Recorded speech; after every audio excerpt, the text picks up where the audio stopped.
Hey. Is it really how everybody mistakes your weirdness for coolness?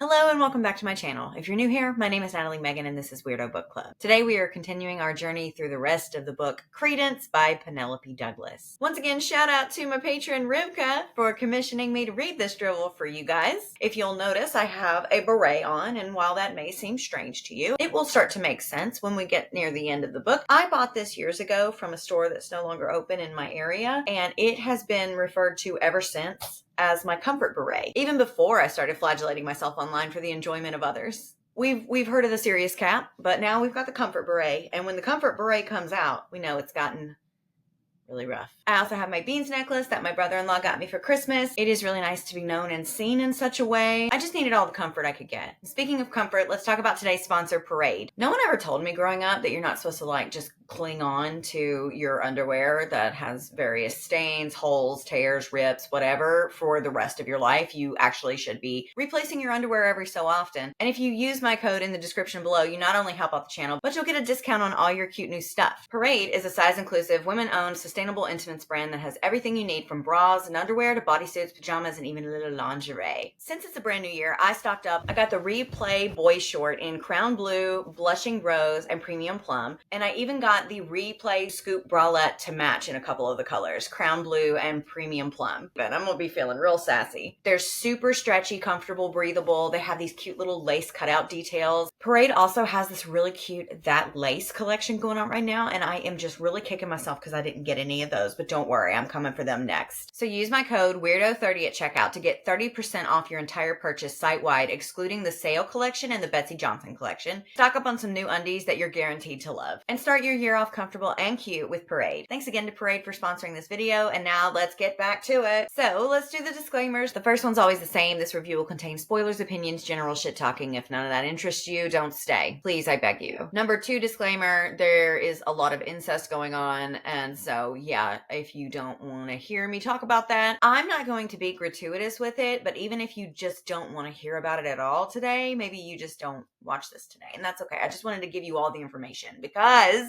incest wasn't in the trigger warnings. I don't know what I was smoking last time. Reminder, the trigger warnings were misogynistic behavior, power imbalance, group sex, sexual violence, dubious consent, suicide, child neglect, domestic abuse, sexual harassment, and bondage. I would like to throw in grooming, incest, and somnophilia in here. Weird that they're not in here. Nowhere on the list. I'm not in the list. It's a weird move to me to not include incest in the trigger warnings of your incest erotica, but maybe that's just me. I mean, sexual violence would cover a lot of this kind of stuff, but I need to know what kind of sexual, you know what I mean? Whatever. Anyway, before we do dive into this one, I want to say that if you haven't watched part 1, maybe go do that first, just so you'll have some context. I mean, you don't want to miss out on any of this fun, right? And I do have some corrections, things to note, and just add-ins that I want to tack on here up front before we get going. So the first one is, in the last video, I said the smut isn't bad and I would like to issue a retraction. It is bad. Again, I don't know what was wrong with me, but it's bad. And now that I've finished the entire book and I've gotten a lot more where that came from, don't like the smut. Piggybacking off of that, I also said that this writing wasn't terrible and I would read another one. I would like to take that back as well. Redacted. If you heard me say that it wasn't that bad and the smut wasn't bad and then I would read another Penelope Douglas, no you didn't. Next, the playlist. I forgot to show it to you. And I should also mention that I made my own playlist and it's linked in the description below. I prefer mine, but that's a bias that I cannot shed. So you tell me, you decide. Also, just a little food to nibble on before we get started. I don't want you to think that I review these books because I have a passion for shitting on things that are usually enjoyed by women. As a woman myself, and someone who knows that dark romance and the romance genre in general are genres largely enjoyed by women, and society as a whole loves to just on things that women love and not take things that women love seriously and shit like that. Just please know that's not what I'm doing here. Intention and impact can often be two different things, and I just want to make sure that I say that that's not what I'm interested in doing. I'm interested in critically reviewing the things in the genre that I think are just bad no matter who you are. Like, you're allowed to like what you like. It's none of my business what you do in your free time or what you spend your money on or what books get you going. I didn't like this, and that's what this is really about. Me. This is really about me. That's what I'm saying. And lastly, I'm also not kink shaming. It's none of my business what you enjoy. I already said that, but let me say it again. In these books, kinks are often depicted not well, not responsibly, of course. It's just crimes and they call them kink for some reason. And so that's what's going on here. Like age play, for instance. I don't have an issue with age play. That's none of my business. You, a consenting adult, with another consenting adult or four, again, I don't care what you're up to as long as you're safe, participating in an age play dynamic with open communication and a solid basis of trust, that's different than a literal child, a high school student, teenager, moving in with her family members who start to groom and her almost immediately. Those two things are different. And I know that, and I know you know that, but I just wanted to put it out there because some people don't know that. One more time, I feel like I should just cap this on because I wasn't over it last time, and I'm not over it now. You cannot just turn a sharp left and drive through the woods in a regular truck. I know that they're built Ford tough. I know that Chevy's like a rock. I know if I don't dodge it, I ram it. I know. However, there are actual things that if you do indeed ram it, your truck will just explode.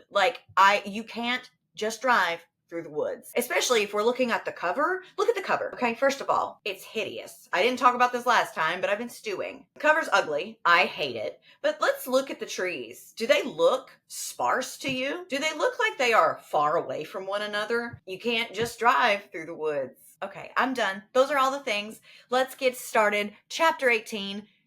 Jake. Chapter 18. Oh my God, that's how old Tiernan is. So we're starting this chapter right on the tail end of where we last left off. Jake and Tiernan are wrapped in an embrace. They're back at the house though, bumbling up the stairs in the front porch area of the home, and they're teasing each other back and forth, and she's like, oh, kissing on his neck and stuff. I love it. You know, I had such a nice night last night. I slept so well. I think it's because I was done. And now here I am again. So, you know, whew.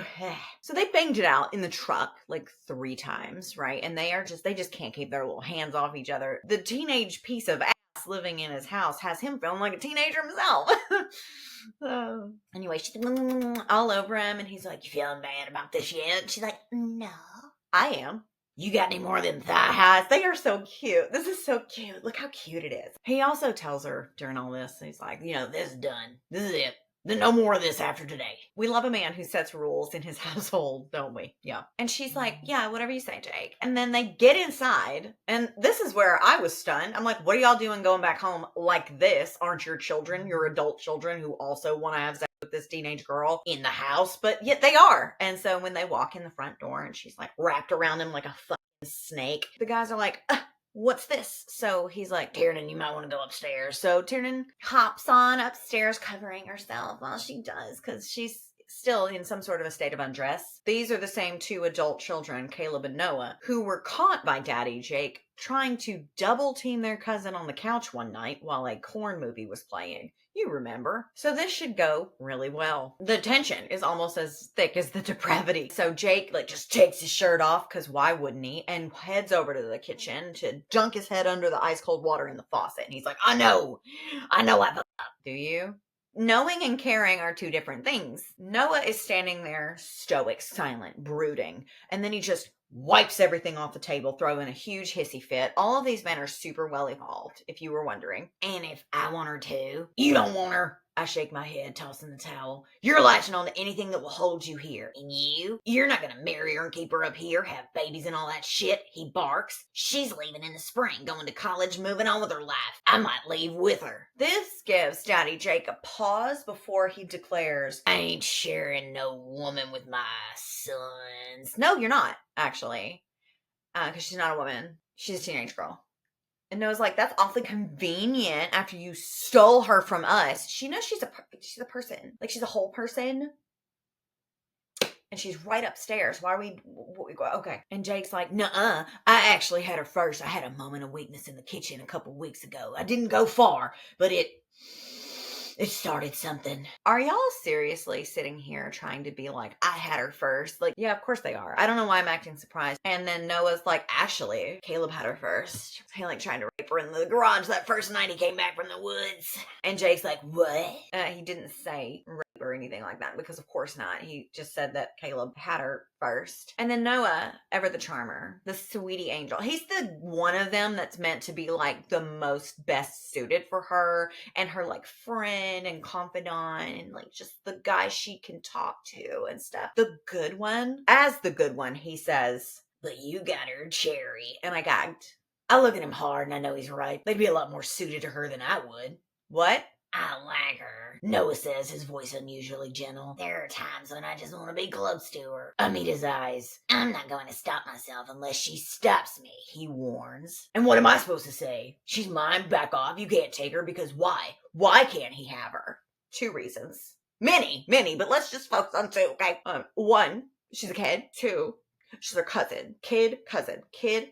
Ah, that's why. Do I need more? There are more, I'm sure. Anyway, Jake thinks to himself that he shouldn't have touched her and tells the boys that she's free to make her own choices. I won't stop her if she wants, blah, blah, blah, whatever. Just act right. Sage wisdom coming from old dad there. But could you just show me really quickly an example of acting right? Do you think that you banging your teenage niece in the car was acting right? I'm just here to ask questions. He leaves them very angrily and climbs the stairs and thinks about having a shower, but he's not ready to wash the smell of the teenage piece of ass off of him. Now, he's not saying this because this is the part of the book where the tone seems to shift, and we're supposed to think that these are all just really caring, loving members of her family that care so much about her and treasure her and treat her really gentle and all this other stuff. But no. So instead of showering, he just cleans his teeth and pops into some jammy jams and thinks to himself that he should probably go check on her. And if she's crying in there, I might kill myself. Do it. What if I cry? What if I cry right now? Will you do it then? He also, before knocking on her door, thinks that he needs to cut this off before she gets attached. And I feel like we've too far gone for that. But anyway, he knocks on the door. She's not crying. Rats. So he asks her if she's tired. She's like, hungry? Warm enough? So he just throws all that other stuff out the window, picks her up, and takes her to his room, saying, quote, "This'll end, just not tonight." Great. When will it end? Do you know? Do you have like a timeline? Chapter 19 is Tiernan. Hooray. You know, I gotta say, I understand that not everything is for everyone, and I also understand what age play is. But when it's an actual child, I just don't really understand. Why are their children getting railed explicitly? I'm just asking questions. I listen and I don't judge. I mean, that's not true at all, but I do want to know. I'm just asking. I just don't understand. Anyway, Tiernan, woo, she wakes up. It's like 1 a.m. and she's alone in the bed. No Jake. But she wiggles and stretches and remembers everything that happened the day before. 3 times in the truck, once in the bed. What is going on? I don't know. Then she reaches down to touch her now freshly tenderized little cutlet and thinks to herself, I'm glad it was him. No one's first time is good, but mine was. He was careful with me. She sits up, puts her clothes back on, ties her hair up, and goes into the bathroom to get a glass of water, but Jake is in there. Oh no. Shirtless and staring at his My Mexico tattoo in the mirror, if you remember from the last part, he finds Tiernan to be very familiar to him in the form of his once great love, now dead, may she rest, Flora, who was an immigrant, apparently from Mexico, that he was in love with, but his family deemed not good enough for him in the family line, so they convinced her that she had slept with his brother Hans de Haas. So she ran off in shame and then eventually took herself out. You remember? So anyway, she walks in on this intimate little moment with him and his tattoo, and she starts to back out of the room, and he's like, where are you going? She's like, I just want to give you some privacy. He's like, why? Stay. And she's like, okay, he's not my parents. He wants me here. Yeah, as a dick ornament. Be for real. And I know that this is a very damaged, broken, neglected, abused child, and I understand that there are a lot of things that come with that. So I'm not blaming her. No, of course not.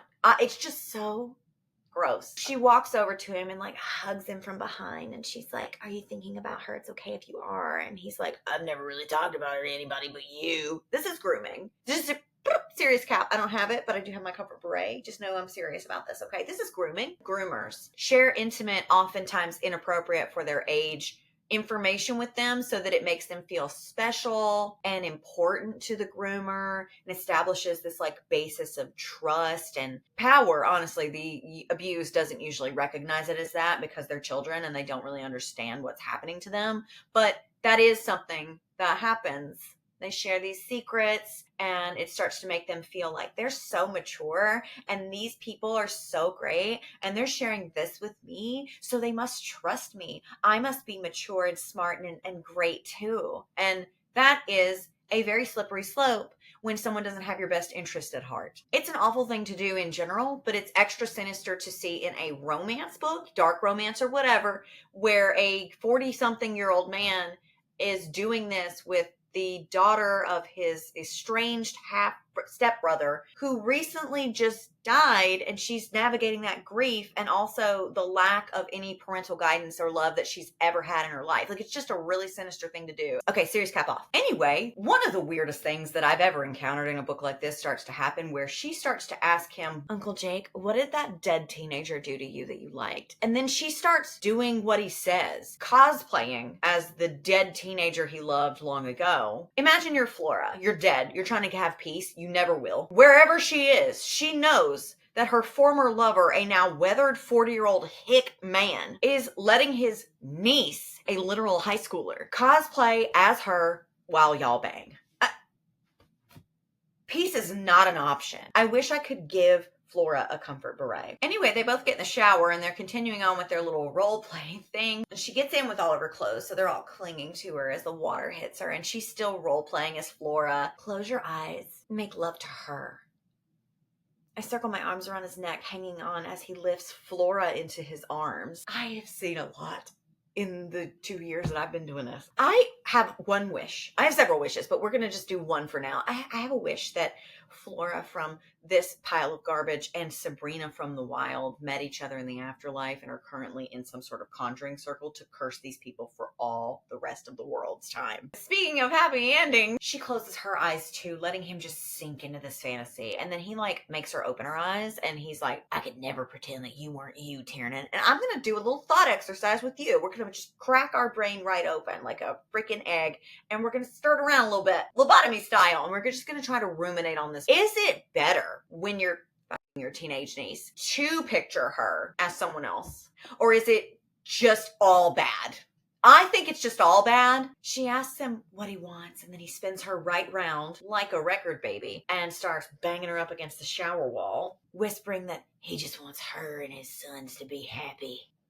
How does this fit into all that? He also says that he wants her to know that no matter where she goes, they're her family and they'll always be her home. All this talk of love and home and family just for you to be fucking this child that is in your care. If this is love, I don't want it. But speaking of family, we can't bang it out without them talking about his brother and her dad while they do. Turns out that fucking prick did something right. He pulls me back against him, kissing me deep and pinching my...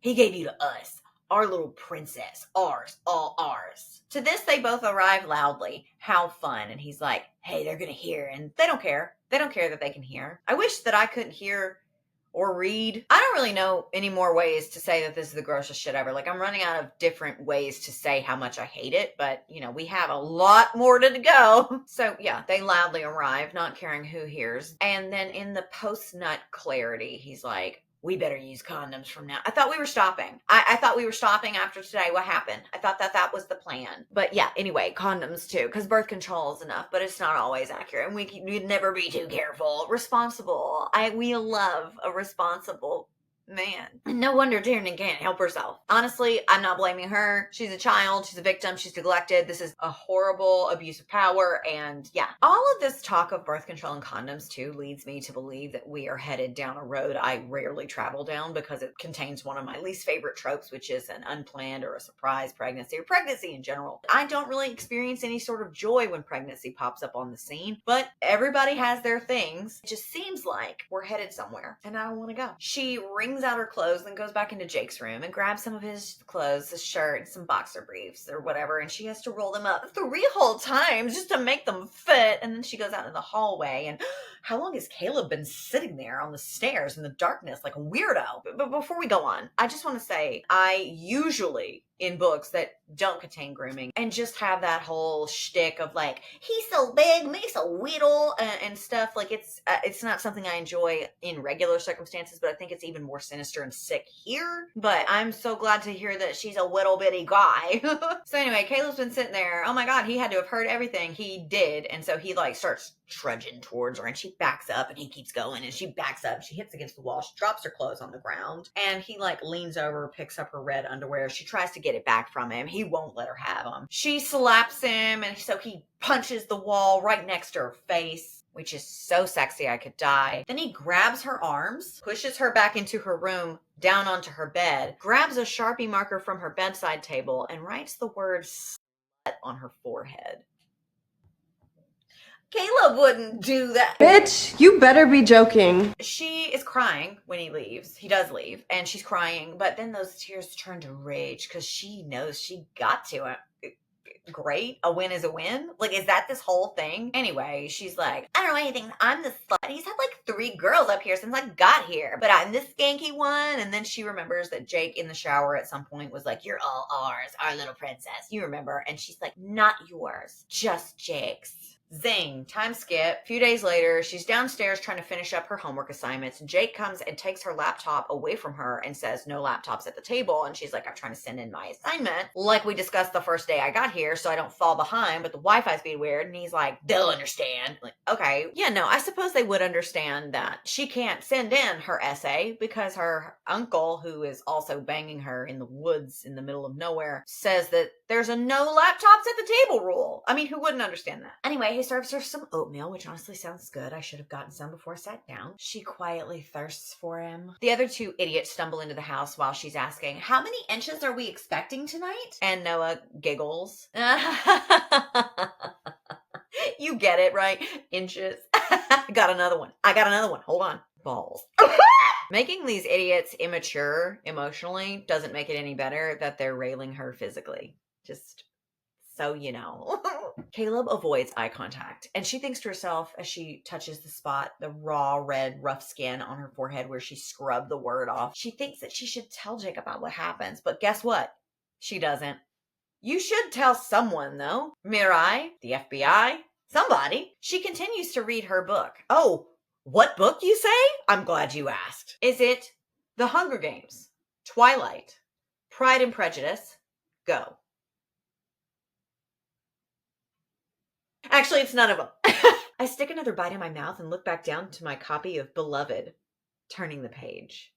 For those of you who don't know, Beloved is an award-winning classic historical fiction novel by Nobel Prize winner and author Toni Morrison. The book is about a young Black girl named Seth who escapes slavery, but is still haunted by all the things that went on while she was a slave. Real quick, which is worse? All the Hunger Games references that came up in the Cat and Mouse duet by H.G. Carlton, or this. I'm thinking it's this. And listen, I understand that she's in high school. Her relatives don't, but I do, okay? And it might be on the syllabus, required reading for her English class. I got it. But you didn't have to do this to Toni Morrison. And technically you didn't, because you just said Beloved and you didn't name her in the book. But you know what? If you search Beloved book, it doesn't just pop up a whole list of random books that are well loved by the population at large. No, it pops up Toni Morrison's first up on the list. And it just...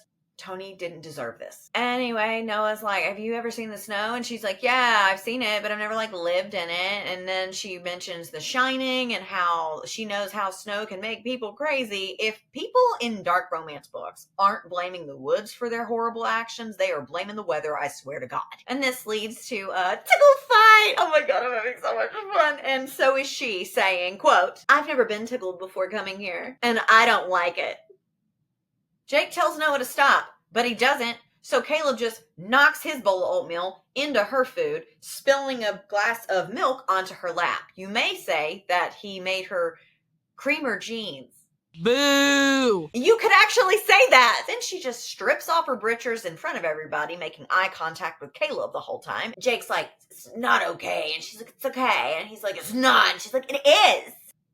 It's how babies communicate, I explain. He narrows his eyes and I look to Caleb, lifting my chin an inch. Right, I taunt him. They throw things because they can't use their words. I pick a glob of oatmeal off my face. Oh yeah, he threw oatmeal at her too. And I whip it into my bowl. Did you want more? Is that what you're trying to tell me, Caleb? You want more? And then she signs the word more to him. Oh my God, zing. And you remember in the last video where I said that I really hate to see a mute nonverbal character coming in a book like this because they hardly ever do them respectfully or accurately or well in any sort of a way?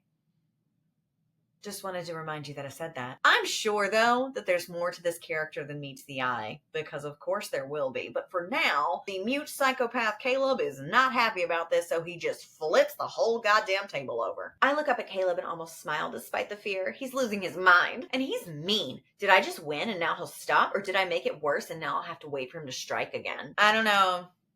Anyway, he storms off, and the other guys are like, I don't know what that was about. He never acts like that. And then that gives her a little bit more pride, too. Like, she bothered him. She upsets him. Time skip. Noah's cleaning up after the explosion, and Jake is off looking for Caleb, I think. And Tiernan is doing... What is she doing? Oh, trying to figure Caleb out. I mean, he's basically just an animal who bangs and fights and eats. That's all. I wanted to get to know him, but not anymore. No way, Jose. She's also starting to feel some sort of guilt creeping up. I'll never not understand why it happened with Jake or why it could have happened with Noah. Something about this house, these people, lends credence every day to what I always knew I needed. Not sex, not a guy, just a place, somewhere or someone to feel like home. 1, she said the thing. 2, this is sick and twisted and sad. This kid just needs something solid to latch onto because she has nothing. And she just wants a home. And on the heels of all of the grooming and talk of family, she thinks that that's what this is. It's just very sad. Or horny. I meant horny. Yeah, not sad. And yesterday, Jake Vanderberg needed that just as much as me. I guess I feel guilty because others won't understand it. They'll have opinions, but the great thing is they'll probably never find out. Mirai's not here. Strangers with smartphones aren't here. TMZ's not here. We're free. This isn't some if a tree falls in the forest and no one's around to hear it riddle. Okay? Crimes are still crimes even when no one's around to see you committing them. And I understand that if you strip away all semblances of a society, a civilized society, and you're out in the middle of nowhere, cracks start to show and lines start to blur, etc. I get that. I really do. But they just went to a drive-thru to get burgers a few days ago. Like, you have Wi-Fi. It's spotty, but you have it. Like, this is the exact same way I felt when I realized that the Unabomber's, like, isolated little cabin was on a paper route. He could hear cars and traffic from his home. Spare me. Anyway, Tiernan's not helping Noah clean or helping to look for Caleb, so she just goes outside to fart around the snow and wax poetic about said snow. Snowfall isn't like rainfall. Rain is passion. It's a scream. It's my hair sticking to my face as I wrap my arms around him. It's spontaneous and it's loud. Snowfall is like a secret. It whispers in firelight and searching for his warmth between the sheets at 2 a.m. when the rest of the house is asleep. It's holding him tightly and loving him slowly. Are you comparing inclement weather conditions to the various ways that you bang your uncle? I hate to be this bitch too, but I'ma be this bitch. Snowfall isn't like rainfall is the most 18-year-old pseudo-intellectual teenage thought that I've seen so far. So points for being able to accurately portray that in your characterization. Tiernan really said, shall I compare thee to a summer's day? Except make it winter family fucking. Sonnet 18 years old. Am I right? That's a Shakespeare joke. This beret is really intellectualizing me.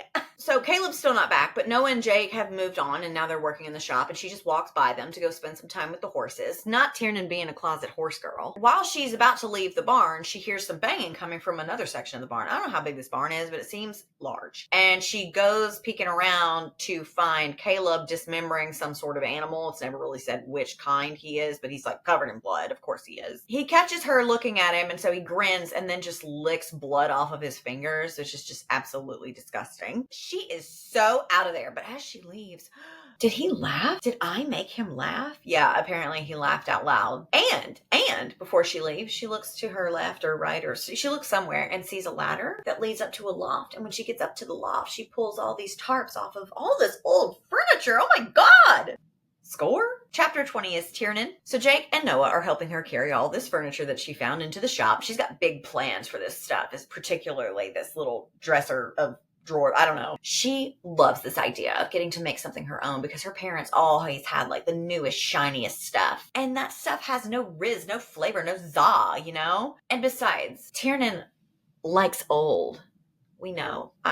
We got that. Yeah. Jake says that he's glad she's got one more thing for her to keep busy with this winter. Yuck. And then Noah offers to take her to see the paints, which is weird to me because furniture paint is different than vehicle paint. Because I know they do like body work and build ATVs and shit, right? So they're going to have paint up there for that. But again, it expires after a certain amount of time. And it's different than furniture or paint. But, you know, who cares? That's me thinking. And, you know, we're not supposed to be doing that. This is a grooming incest smut novel. Like, I just need to chill. Time skip 2 hours later, she and Noah have been really putting in the work, sanding down this chest of drawers. And speaking of chests, Tiernan is sure to let us know 2 low pigtails bob against her chest as she rubs the wood. Thank you. I did not ask. If you find me someone besides these degenerates who would care about a detail like that, I will give you this $10 bill.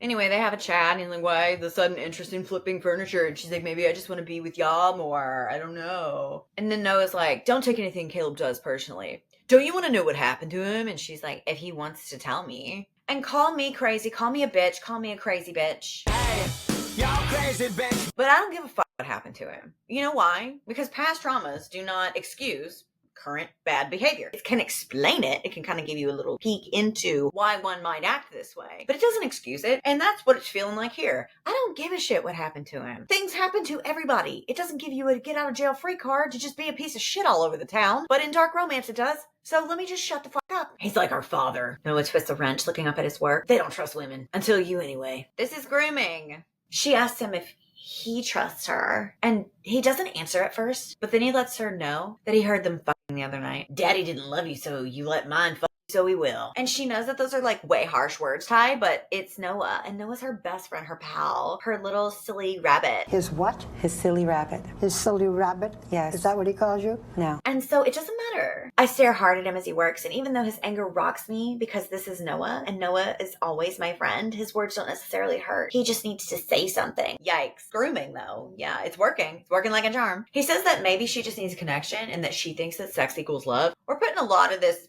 burden. We're putting a lot of this blame and stuff on the child, but I digress. He then shifts and tells her that he wanted to be the one because, quote, I was gonna make love to you. I'll take things that are false for $600, Alex. I've said this before, but you can tell when authors think their audience is dumb. Isn't this the same guy that said, quote, I get your cherry as long as I leave your ass alone for Caleb, he'll want that? Isn't this the same guy that said that beautiful little line? What about that line in particular gave make love energy? Answer quickly. Anyway, at one point they both stop working and just lie on the ground. And he's also said to be laying down with a backwards baseball cap on. And you can't comfortably do that without looking like a goon. But whatever. Their eyes are locked on each other now in some sort of a staring contest or whatever. He's like, say something. She's like, what do you want me to say? He's like, did you like watching me do that to myself the other night? And then he just whips out his cucumber again. He'd be pulling that thing out everywhere and starts to give it a good wash. I had to think of a clever euphemism that matched hitting the DJ booth for her, you know? So I came up with washing the cucumber because if you wash a cucumber, it has a very specific motion that is required. He asks, how far would you have gone if Daddy didn't come downstairs? And she's like, I wasn't going to stop. Even if you were just using me to feel good, I wanted to feel good too. When do I get to feel good? He's like, sucks, doesn't it, to crave something like that, even though you know it'll leave you empty. And then she places her hand gently on his chest and says, nothing about you is empty. I can feel your heart.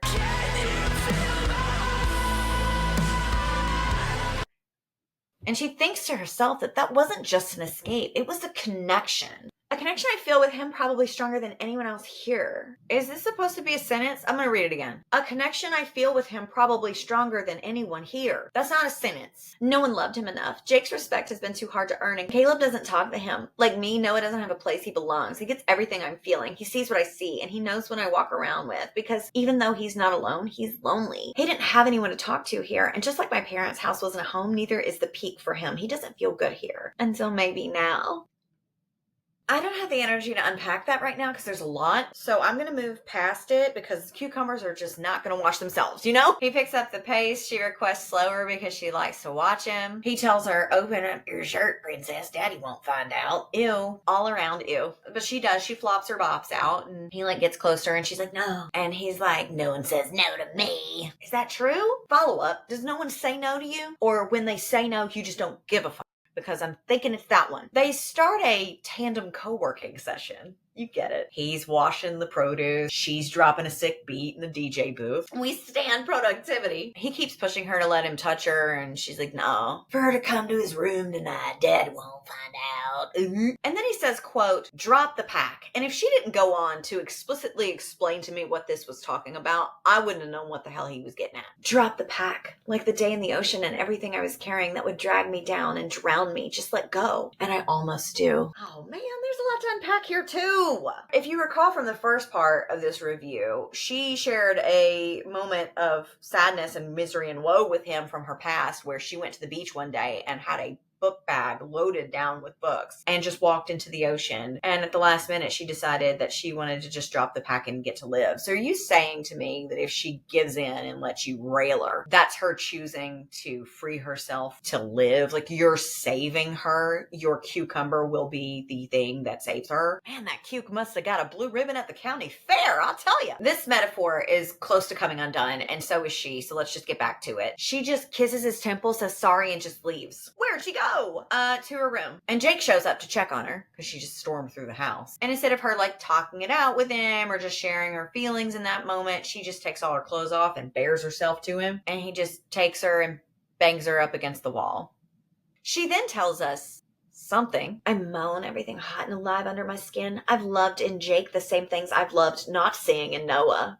But I may have had it wrong. Jake's not in control either. Diagram these sentences for me, I beg you. Ray's gotta go for now. Whew, that is a rough looking little bed of hair here. So chapter 21 is Tiernan, and she's at the table sketching, and she has been for hours. She hates everything. She can't get these sketches right. There's a bunch of discarded sketches balled up around her. She's trying to sketch out a plan for the dresser. It seems like a lot of wasted time and energy because you're literally just painting a dresser. And I don't understand what the vision is, but it's none of my business, I guess. This also seems like such a derailment. I don't care what color you're going to paint this dresser. I want you to bang and then I can leave. Anyway, she can't get the shading right. I don't know. She's freaking out about it. Caleb's shadow darkens over the notepad and she just ignores him, and he goes about doing something in the kitchen, and then he comes back and she's just about to rip out the page that she's working on when he stops her, and then he leans in and he goes all Picasso on it. He's cross-hatching. He's stippling. He's smudging. He's roughly blending all the lines in. Oh my God, is he an artiste? There must be more to this man than I can see with my own two eyes. I don't care. I don't give a fuck what happened to him before. I don't give a fuck what he's interested in now.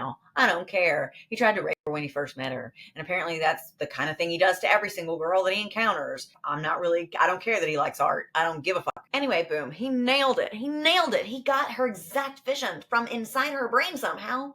On the paper. So this prompts her to share a heartbreaking story about her childhood with him, about how she used to draw little silly goofy drawings like this all the time for her mom and dad and leave them on the fridge for them to find when they came home. And then the next day she'd always find them without fail in the trash because they didn't go with the decor, which is awful. It is so awful, and it just really goes to show just how deep this betrayal and this neglect goes with this little girl. And it just makes it so much worse because she would have actually benefited from a real family, an actual family support system that cared about her well-being and her future and her as a person in general. But why would you do that when you could just have them all take turns railing her? So he embraces her in some sort of weird hair mouth way, like he's sniffing her and whatever. And she feels so safe in his arms. Since when?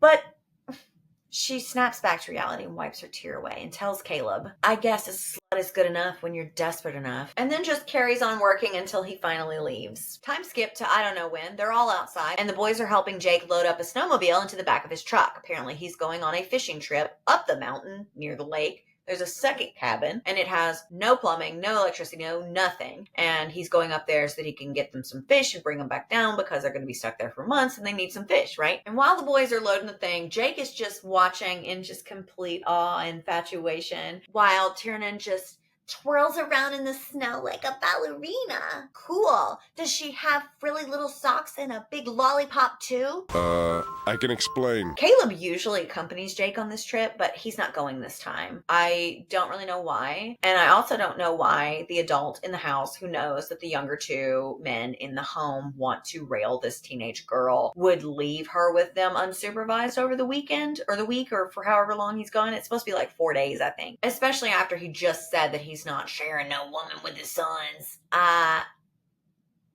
But to be honest, there's no good options. She'd either be going with Jake for like a week and get railed by her uncle while also having to shit in a bucket, or she's left behind with the 2 wild rutting stallions unsupervised. But at least there's a toilet here. Hey, you're supposed to give me some pee-pee. Where's that pee-pee? We're talking about pee-pee here.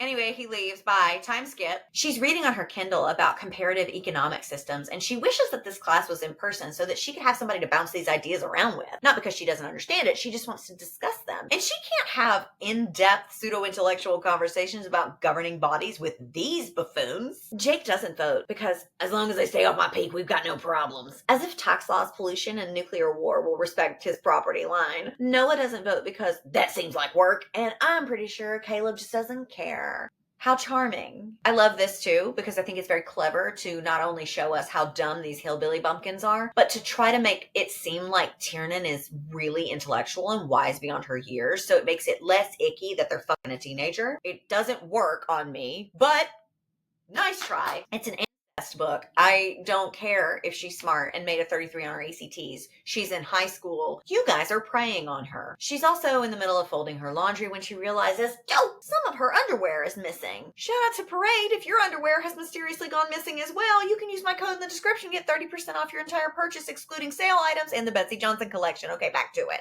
Where are all her panties? She knows that there's one that she shouldn't be accounted for because Jake ripped them off, but there should be plenty more. Where are they? Oh my word. But then she's like, it had to be one of the boys. One of the boys took her underwear. So she starts tearing through Noah's room and she finds nothing. So then she goes up to Caleb's room, and y'all know she's never been in Caleb's room before. So we get the big reveal, and it's stupid. So I'm just going to give you cliff notes. Books for miles. OMG, Caleb can read. Yeah, he can read. A Persian rug and some sort of aroma that smells like patchouli or bergamot. She finds a copy of The Three Musketeers next to a sleeve of condoms, and that's so great. She also sees like what appears to be human scratch marks on the ground. I don't know. Caleb wouldn't do that.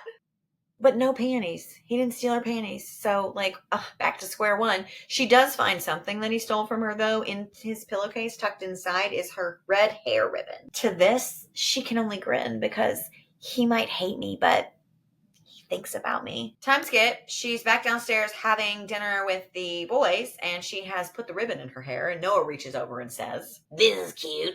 I give him a smile and then flash my gaze to Caleb, seeing his jaw flex. So you want to watch a movie tonight? A movie?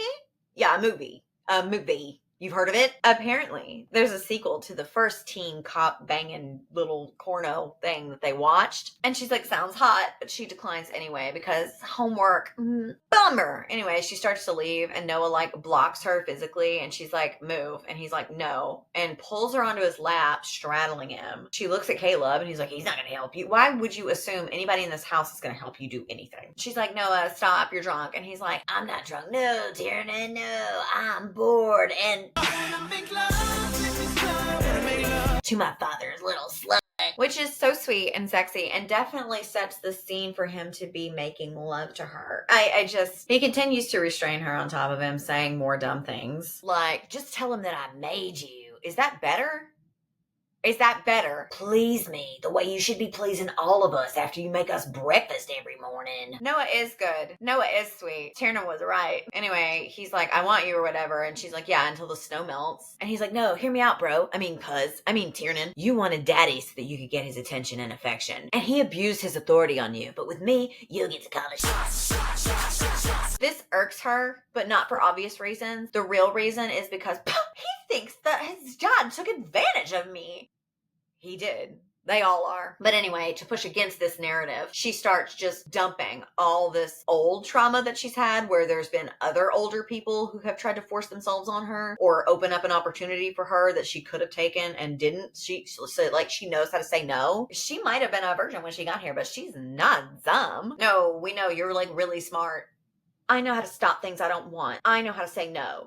So no. And then she grabs her stuff and leaves. This is the closest to a mic drop moment we get in the book, so bravo, I guess. Chapter 22 is Noah. Oh joy, rapture. He's laying in bed thinking, why don't she just let him in? And that dang cucumber is dirty again, so he starts a washing. But just then, he hears a sound coming from Tiernan's room. Sounds like moans. Sounds like cries. Dad isn't back yet, so who's in there with her? So he gets up and runs into Caleb as he's descending the stairs and traversing the hallway. They're both headed to Tiernan's room, and Caleb just walks in like he owns the place, like he's done this a million times. Spoiler alert, it's because he has. Tiernan's fast asleep and having one of her nightmares, and so Caleb lays in bed with her to comfort her, and Noah's like, you do this a lot? And just then, a smell. A smelly smell that smells smelly.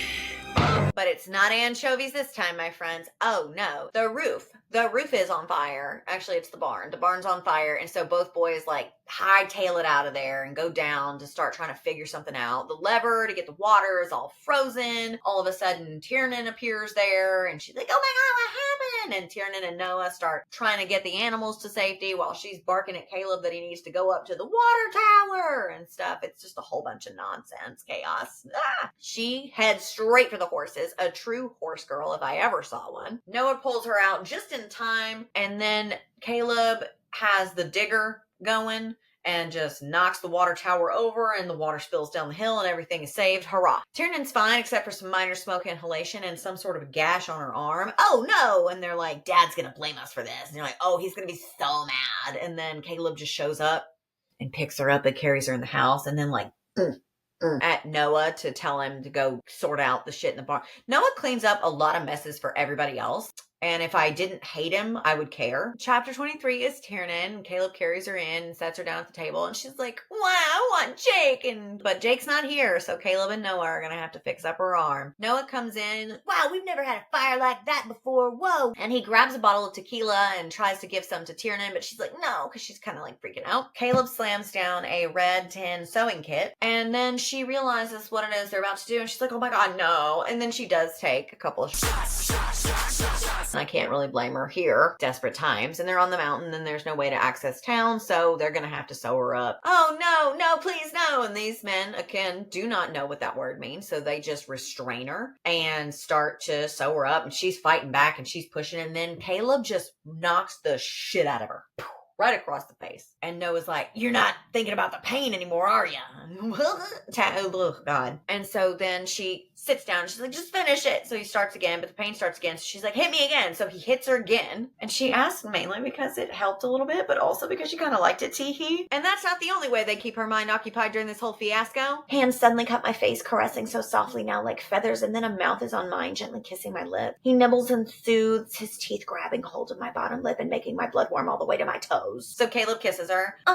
Their first kiss. And then he switches back over to sewing duty so that he can tag in Noah, and Noah takes over face duty. Isn't that sweet that they're working together as a team? Noah kicks it up a notch by choking her, to which she says harder, and he says that he loves her and that she's so theirs. She takes some more shots and some more smooching and some harder chugs and kisses and all this stuff, but they're done. Dang, we were having so much fun. But then she's also a little mad, like, what the crap, you slapped me?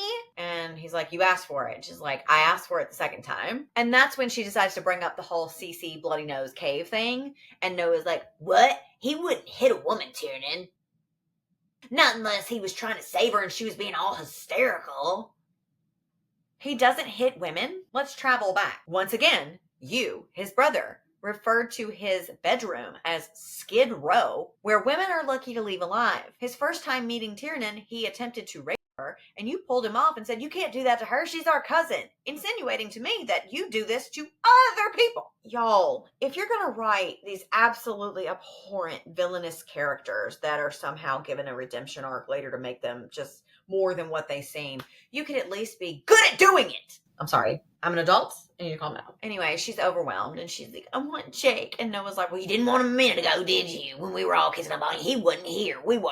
And then he drops this banger. You know, it just occurred to me, I'm actually the only man in this house who hasn't hit you, and I'm the one you don't want. What the fuck is wrong with you? Now, I just watched a video about this, how since the dawn of time, women's sexuality has been so demonized that this is why it's important for women to explore things like not consensual non-consent and play and things like that, because if your autonomy and consent is taken away from you and you're forced to enjoy this interaction, then it can't be blamed on you and your womanly wiles. But we simply do not have time to get into all that today, because I want this to be 2 hours or less, and I am determined to make it so because I'm exhausted. I want to be done. Plus, she's a kid, not a consenting adult, who can enter into a kinky, domineering kind of relationship to kind of explore all these things that she's interested in. So that makes all of this null and void anyway. He threatens to spank her again because apparently that gets her all goopy. And that's when she knows that he saw what Uncle Jake did to her on her birthday. But then that also causes the fog to lift and make her realize that, oh my God, they did take care of me. They handled shit tonight. And just then,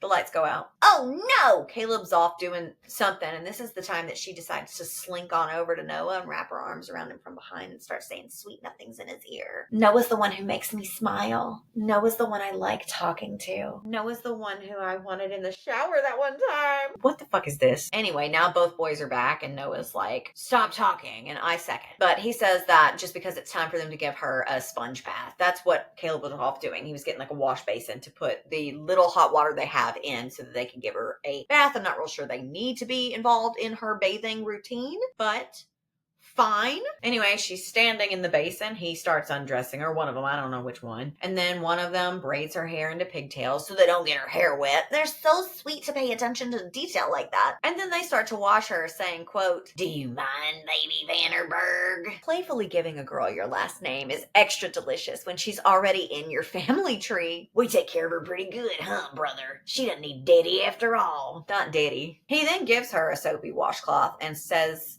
wash your pussy.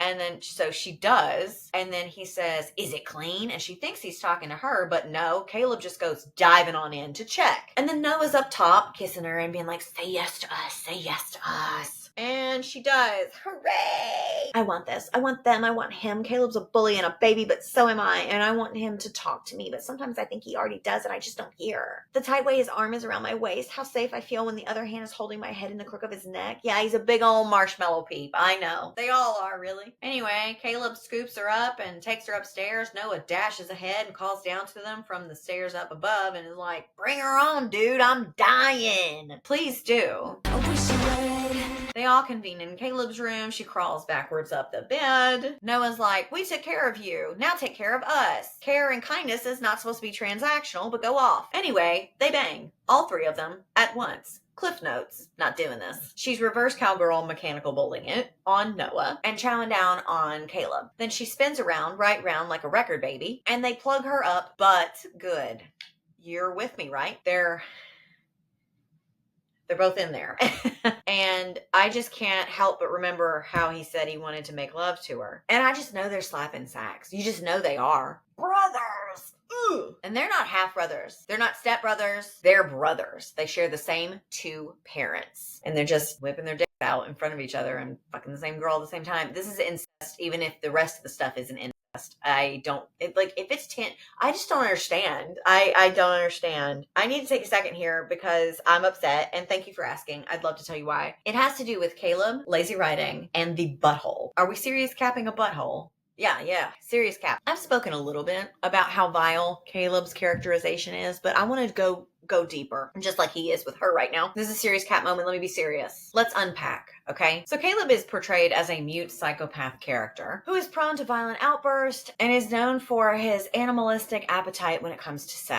And it's implied that he has limited intelligence, whether it's through Tiernan saying the thing about how babies communicate, and when he wrote the note on her candy bag, it was written in a childish script, so it must have come from Caleb. And then how shocked she is to find books in his room. I'm sure that all of this stuff will be proven wrong because wowzers, he's deeper than I thought he was. He's more than what I thought he was. He's not an animal. He's just misunderstood. But for now, it just reads like chalk in my mouth because none of this is ever done well, ever. But let's get back to the main point that caused me to pull this series cap out, the butthole. While I'm sure that this was given no thought because when is it ever? And it was just casually tossed in here to freak the squares a little bit and maybe make a pearl clutchy goopy little moment for people. I hate it and I think it's pretty appalling. Now don't get me wrong, I don't have a problem with people participating in backdoor extracurricular activities when they are consenting adults, prep has been done, communication has been had, trust has been built, all that stuff. However, when you tack it on to the end of the already rancid character work you've done with Caleb, it makes it even worse, believe it or not, because sodomy is still illegal in like 14 states. And the laws were put in place by conservatives who wanted to target the queer community, the LGBTQ community, because anything outside of man, woman, missionary in order to produce a child is seen as deviant behavior to these squares. I can't imagine being so straight and so obsessed with the sexual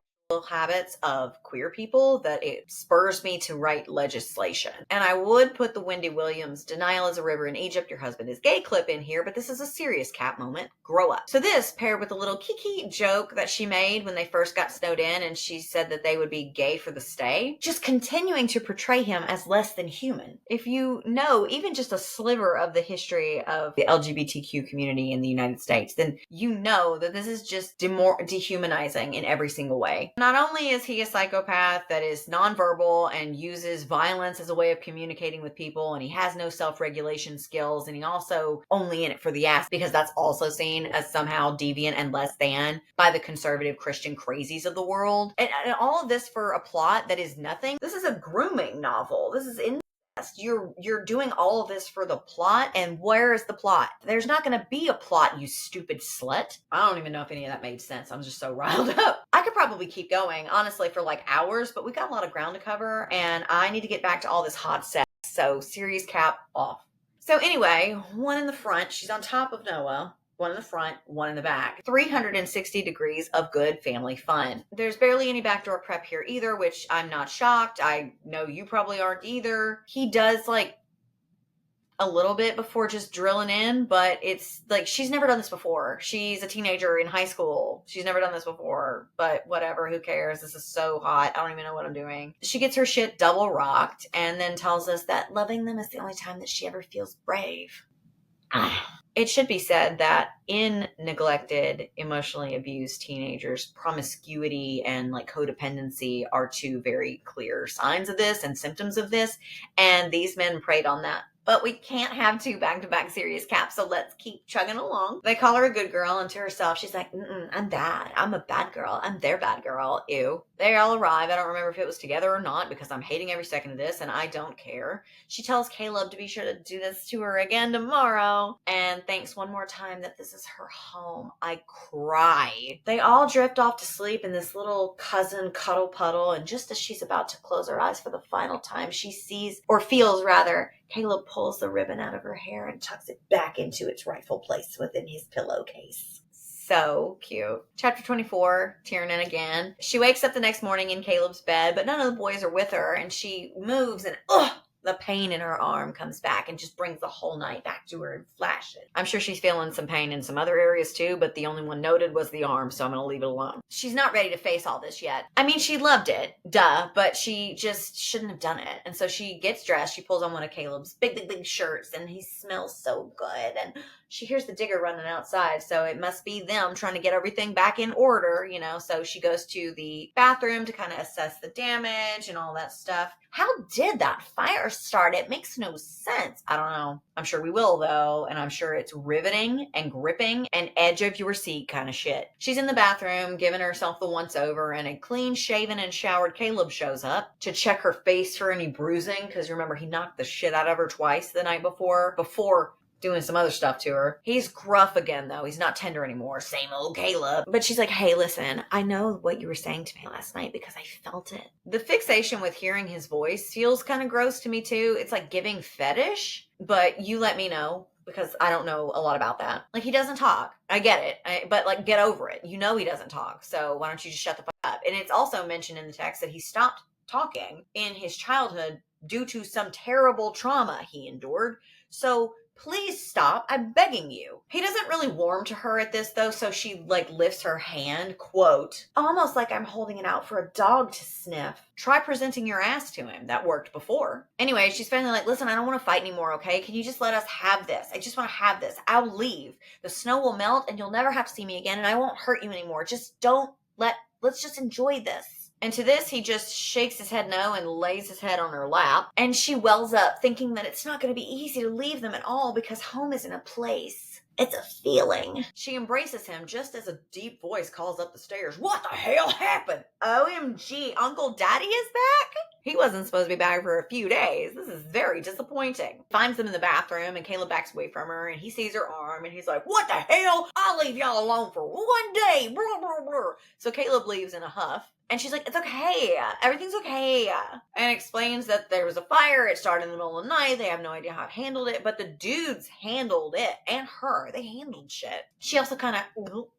Because if he had shown up just 10 minutes earlier, he would have found me in Caleb's bed. Why are we worried about that when she just literally goes on to spill the tea anyway? That she was with them both last night in the biblical sense. And he's shockingly chill about it and then asks if she's finished filling out her college applications. I expected more of a reaction, especially after he proclaimed that he wasn't sharing a woman with his sons. And that's right, Jake, you won't share a woman with your sons, but I guess a high school girl is a different situation. Three-way splitskis? Anyway, college applications. And she's like, yeah, you trying to get rid of me? And he's like, you can't cook with one hand, LOL. Yeah, you can. You can do a lot of things with one.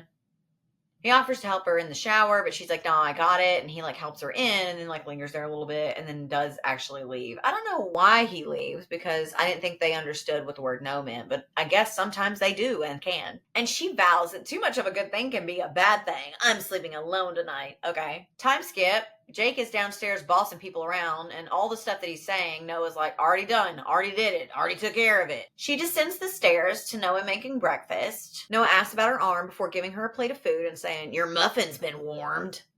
Is your muffin buttered?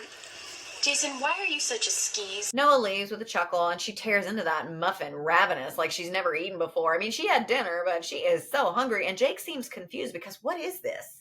Noah's helping without being asked, without an attitude, voluntarily. The power of teenage box cannot be underestimated. Anyway, he's like, Tiernan, what are you doing up? You should be in bed resting. It's just a gash on her arm, bro. She's like, nah, because, quote, I don't want to be in my room. I don't want to be anywhere they're not. This is called codependency, and like I said, it is also common in children who have been through things the way she has. And it can also be something that's easily fallen into by said neglected children who don't really understand how to properly navigate relationship dynamics and set healthy boundaries within those relationships. It doesn't help that she's literally being groomed and thinks that this is love also, but it's so hot though, right? I especially get really revved up knowing that she's a teenager in high school.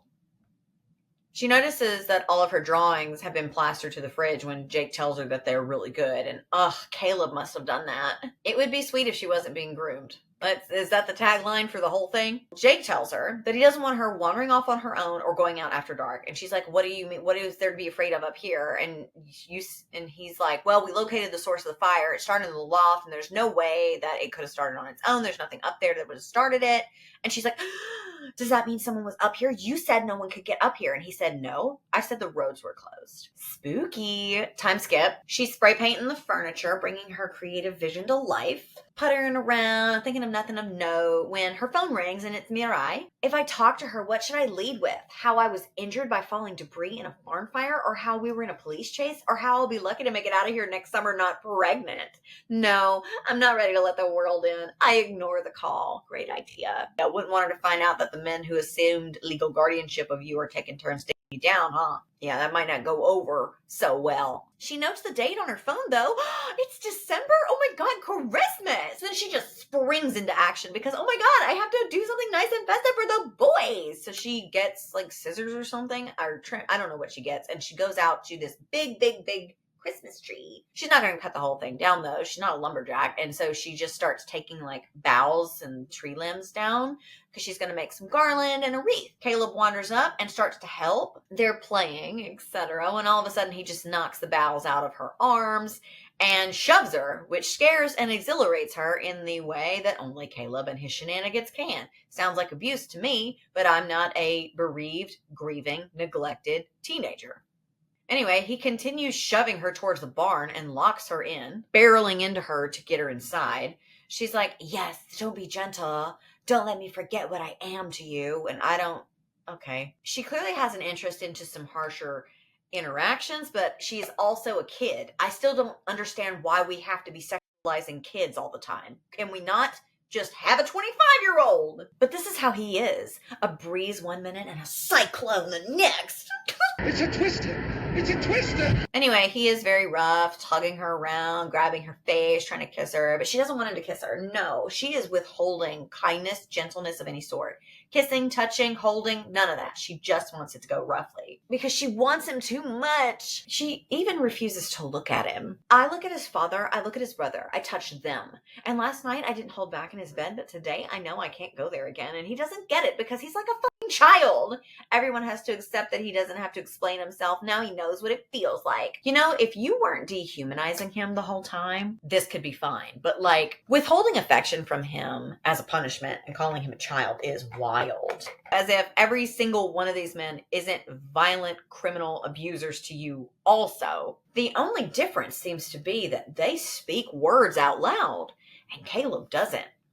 Like I said, freaking wild. She's also a child, so this is just all stupid. Anyway, they start banging. He rips her shirt off. She holds it to herself, covering herself. He still tries to like rip it away from her. And she's requesting him that he be rough and no kissing. Don't make it harder for me to leave. Blah, blah, blah, blah, blah. He moves the little party they're having into a car that's covered with a tarp, and they start just doing it in there instead. But then Noah calls out. He's looking for them. So they have to keep quiet, but they keep going. She considers crying out to get Noah's attention so he can, I don't know, join us or stop him, something. Like, okay.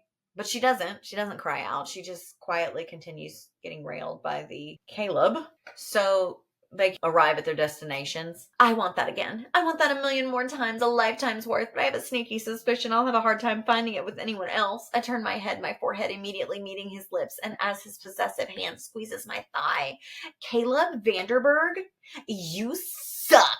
You totally suck. Chapter 25 is Tiernan again. Noah is calling her name still outside, so she emerges from the barn, kind of getting herself back together. And he's like, where the heck were you? I was looking. Oh, because Caleb comes out of the barn and he's like, eye contacting the whole time. Anyway, he says nothing, just holds her phone up to her. He's like, hey, it's been blowing up, so answer it maybe? I don't know. It's Mariah, and it can't be good because she's called 15 times. What the heck could this be about? It's about nothing. It's about nothing. Absolutely nothing. I don't care about the dresser. I don't care about the candy shop. I don't care about Cece and Terrence. I don't care about him getting a sponsorship. I don't care why Mariah is still calling her even though she's a nanny, and she's 18 now, so she doesn't need a nanny. And I do not care about this. What is this? Well, apparently some tabloid leaked a story that Hans was abusive to Amelia and forced her hand when they made their grand exit, right?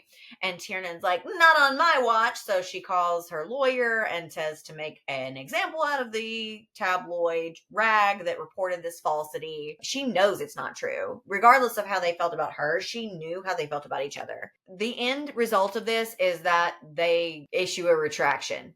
And she lets them know that Tiernan de Haas is not to be messed with. Like, what is this? If you wanted to write teenage incest smut, why don't you just do that? There's no need to try and slow me down with a plot.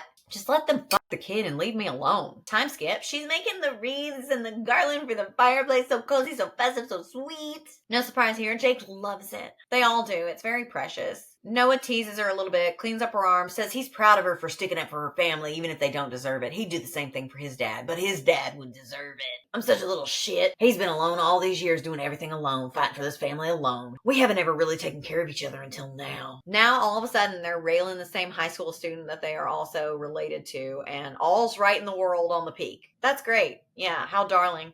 She rolls this around and wonders how she's ever going to be able to leave them. They've become her home. Burn the whole house down. I don't know why they burned the barn. What do the animals do? Noah's like, what if I don't let you leave? Quote, what if we pumped you until you were pregnant? Question mark.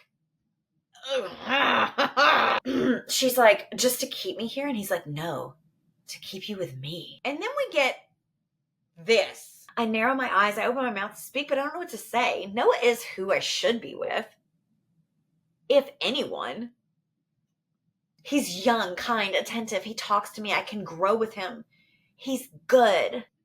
Why do you have to be with anyone? What on earth is this?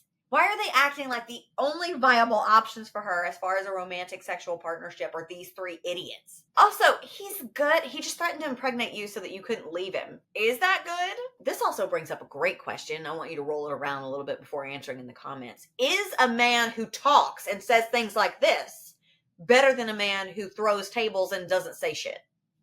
Caleb hears this, I guess, shows up and just pulls her over to him and grabs her hair. I open my mouth to speak, but I don't know what to say. He's young, not kind, not attentive. He doesn't talk to me, and I can't grow with him. Caleb's not good, but he's the one I want all to myself right now in the shower, dark, and just us with his arms around me. Stupid girl. So Caleb, the Chin Vanderberg, as I like to call him, goes to Noah again, signaling that he should leave because it's their time to shine. And Noah's like, you cool with this? To Tierna, and then leaves when she affirms. Also thinking, sorry Noah, some lessons have to be learned the hard way. What lessons are we learning? What are they? I feel dumber. I feel like I've learned nothing. Anyway, Caleb gently carries her upstairs to her room. She thought they were going to his room, but oh well, I guess. And then he lays her down on the bed, closes the door behind him, and locks it from the outside in the hallway. There's some sort of deadbolt that he installed, I guess. So he's locked her in her room. And she's like, what the heck? She spends the next several hours in her room screaming until she eventually just passes out. Chapter 26. No name. Belongs to no one, I guess. Oh, no. So Caleb has returned to Tiernan's room after she screamed herself sleepy. He's back and he's just creepily watching her sleep, you know. He hovers over top of her, climbs onto her, straddles her, telling us that he's sick of seeing her around with everybody. Hates when she's smiling, working on dumb shit and the thing. It seems like he hates her a lot. And I'm supposed to believe later in the book that it's actually because he loves her so much and is just afraid to trust her. But I don't give a fuck. Anyway, long story short, he hates her. But that's business as usual when it comes to them regarding women and females in general, am I right? So yeah, apparently for God knows how long, he's just been sneaking into her room and laying with her while her night terrors come on. But he doesn't just do this out of the kindness of his heart, as initially thought. No, he apparently also molests her while she's asleep, which is just great. Like, he kisses her, he calls her a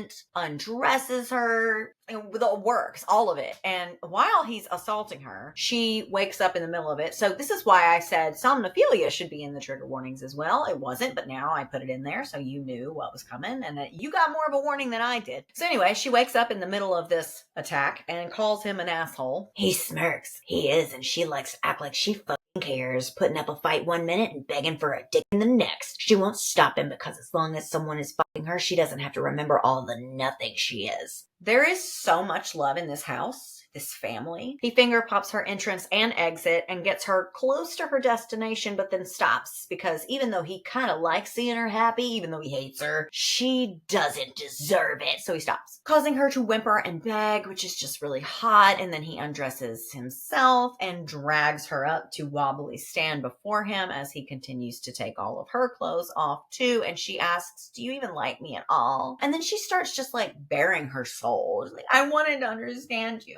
And I don't understand. And I wanted to, but I don't. And I just care. And why don't you like me? You won't even look at me. You look at me like you're nothing. And if he weren't looking at a woman's body, he might think a child was speaking to him with how innocent and sweet she sounds. Hi, she is a child. It's unfortunate that I have to keep reminding everybody. But anyway, she keeps spilling. And he is only interested in spilling, you know what I mean? So in the midst of her emotion-fueled tangent that she's on, he just keeps going, unwraps a condom, applies it, and then enters her. Like, he can't be dealing with all this when there's a hole that needs filling. I shouldn't be surprised. I'm not surprised. I'm just disappointed. But surprise is definitely not on the menu, seeing as the first time they met, he tried to rape her. her. Anyway, he's banging her, and they don't have to talk because this is how they talk to each other. Spare me, spare me. Ugh. He doesn't savor anyone like he wants to savor her. Her scent, her sound, her touch, her taste. The feel of her arms around him feels like he thought nothing ever could. That's not a good sentence either. He wants to love her. He wants to please her. He wants to trust her and to see her holding his baby someday. I'm so sorry. What? Why? Why are we talking about building a nuclear family within your already family? Why? Then he remembers all the time that she's banged the rest of everybody that lives in the house, and he remembers that all the women he ends up loving end up forgetting him anyway, so he just stops. But not for good. Chapter 27 is Tiernan. He just flips her around upside down like a right round record and uses the belt that he made her to secure her hands up to the top of the bed frame and just starts roughly and aggressively banging the daylights out of her, which she says, quote, he goes too hard. He's not enjoying this. So he's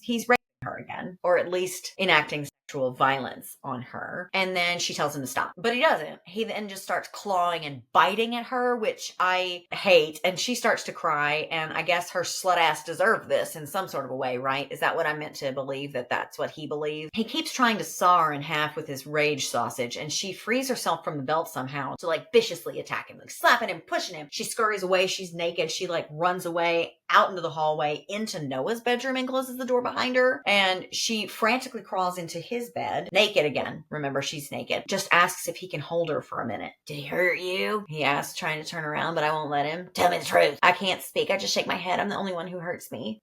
This is common in victims of things like this, for them to think that they share part of the weight of the guilt and the blame, but that's not the case. It's manipulation, it's grooming, it's abuse. Whatever was happening between us for however long, he hates me, that wasn't love. You're gonna lose it when you find out none of this is. And Caleb actually doesn't try to break the door down or anything. He doesn't try to get in. He just goes back up to his room. And I've said this in videos like this before, where men like this misogynistic, violent, aggressive piece of shits that are really claimy with their women and view them only as sexual objects to be devoured, don't care about what the woman says and what the woman wants, but they will respect the wants and needs of other men. And here we are. Here we have it. Here it is again.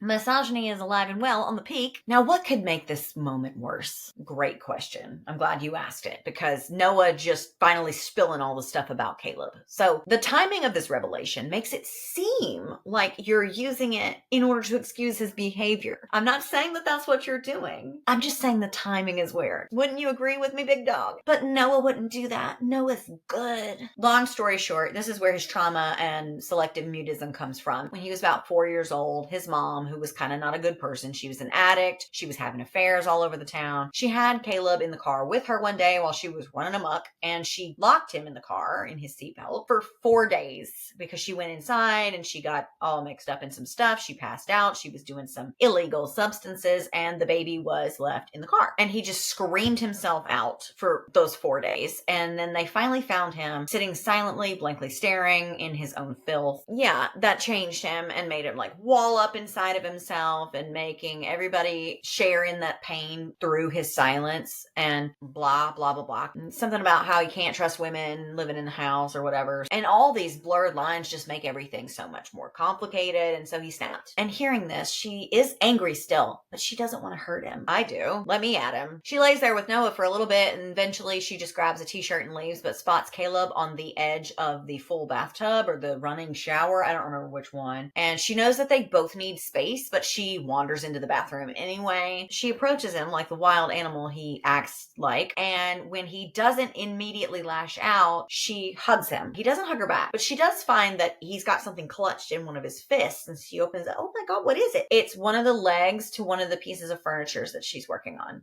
You guessed it. He threw a big man baby fit all over her flipped furniture. He literally flipped it. Yeah, it's not funny. She runs down the stairs and into the night. She finds all of it in pieces being burned in a barrel out in front of the shop. Even the one that they had worked on the sketch together. Yeah, wild to think he would do something like that. Caleb wouldn't do something like that. This is horrific, and it triggers her into a flashback of seeing her drawings in the trash as a child, and this is another reason why she needs therapy. She's very, very clearly unwell, and it's not her fault. and it is almost not even her responsibility because she's a kid. It's her caregiver's responsibility, but he's too busy dicking her down. So anyway, she starts to spiral, and she hears him approaching, and she grabs like a metal pipe because she's so angry she could like kill him. But what she does instead is just continue to smash furniture. She treats the whole thing like a rage room and starts screaming, "You can't hurt me! None of this stuff belongs to me! There's nothing you can take from me! I'm nothing!" It's pretty brutal, but if I could go back in time and tell my teenage self anything, I have a list. But this would definitely be tacked on at the end. Like, if you're upset about something and you start screaming loudly and dramatically about how you don't give a shit, it actually doesn't give what you thought it gave. And it gives the opposite. It's giving unhinged. Door, what are you doing here? It's giving you do actually care and have no way of controlling your emotions in any sort of a healthy way. But again, she's a kid, so of course she's freaking out. Jake and Noah appear, and they're like, "What the heck happened?" Noah's watching in horror, and Caleb's there also, and she's staring at him, and he's staring at her, and they're staring at each other, and then he just taps his chest twice and goes off into the woods, not to be seen again for quite a while. Somebody texted me. My uncle made a snowman.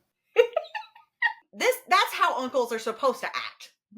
Anyway, chapter 28 is Tiernan. Why is this book so long? I don't know. Almost 600 pages for what? She's doing her homework and avoiding eye contact with the other two that didn't run off into the woods after a night of burning all of her projects in a barrel out in front of the shop. She hasn't really been speaking to them for the past week. Not unless she has to, anyway. Caleb hasn't been back, and they just feel plumb awful about what he did to your little project. But she's like, "It's fine. I could have taken it with me when I leave in April anyway." And they're like, "April? April! College doesn't start until August." And she's like, "Yeah, but the snow thaws and I'm just leaving when it does." I'm going home. Jake's like, "This is your home. We love you," he adds, but I just snicker. "So what did you think?" I ask, still writing. "I'd bed hop every other night for the rest of my life." As if we aren't all completely insane. I was never gonna stay. Finally, a moment of sanity has graced this home. Will it last? I bet the fuck not. But let's just savor it for a little moment together, shall we? Let's just stay here.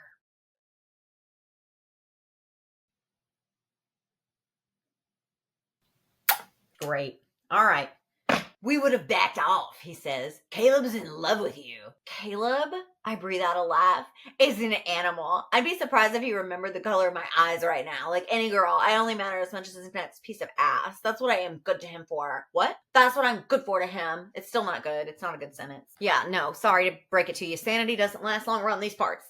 So I'm glad we held space. Also, to him, that's all I'm good for. That's the sentence you wanted to write. That was the one you were going for. I know, I'm certain of it. I love how they're not only trying to gaslight her and make her feel sorry for them, but they're also claiming to know that he's in love with her and they would have totally backed off. If you knew that, why were you not backing off already? First of all. Second of all, he's insane and violent, and why would you care if he's in love with... He's not making rational decisions, because I don't think he has the capacity to do... None of y'all do, actually, and it shows every single second I spend with you more. If you knew that, why weren't you backing off already? And I would ask why you would let this girl into this house knowing any kind of this stuff that you vicious morons are capable of, but that's asking for too much from these people. She swallows her tears back and starts to leave, but Jake stops her and says, "When Caleb stopped talking, I tried to use sign language with him. I still remember some of it." Then he puts his palm to his chest and taps twice, imitating the gesture Caleb made before he left last week. "This means mine." That is so sweet. No one cares.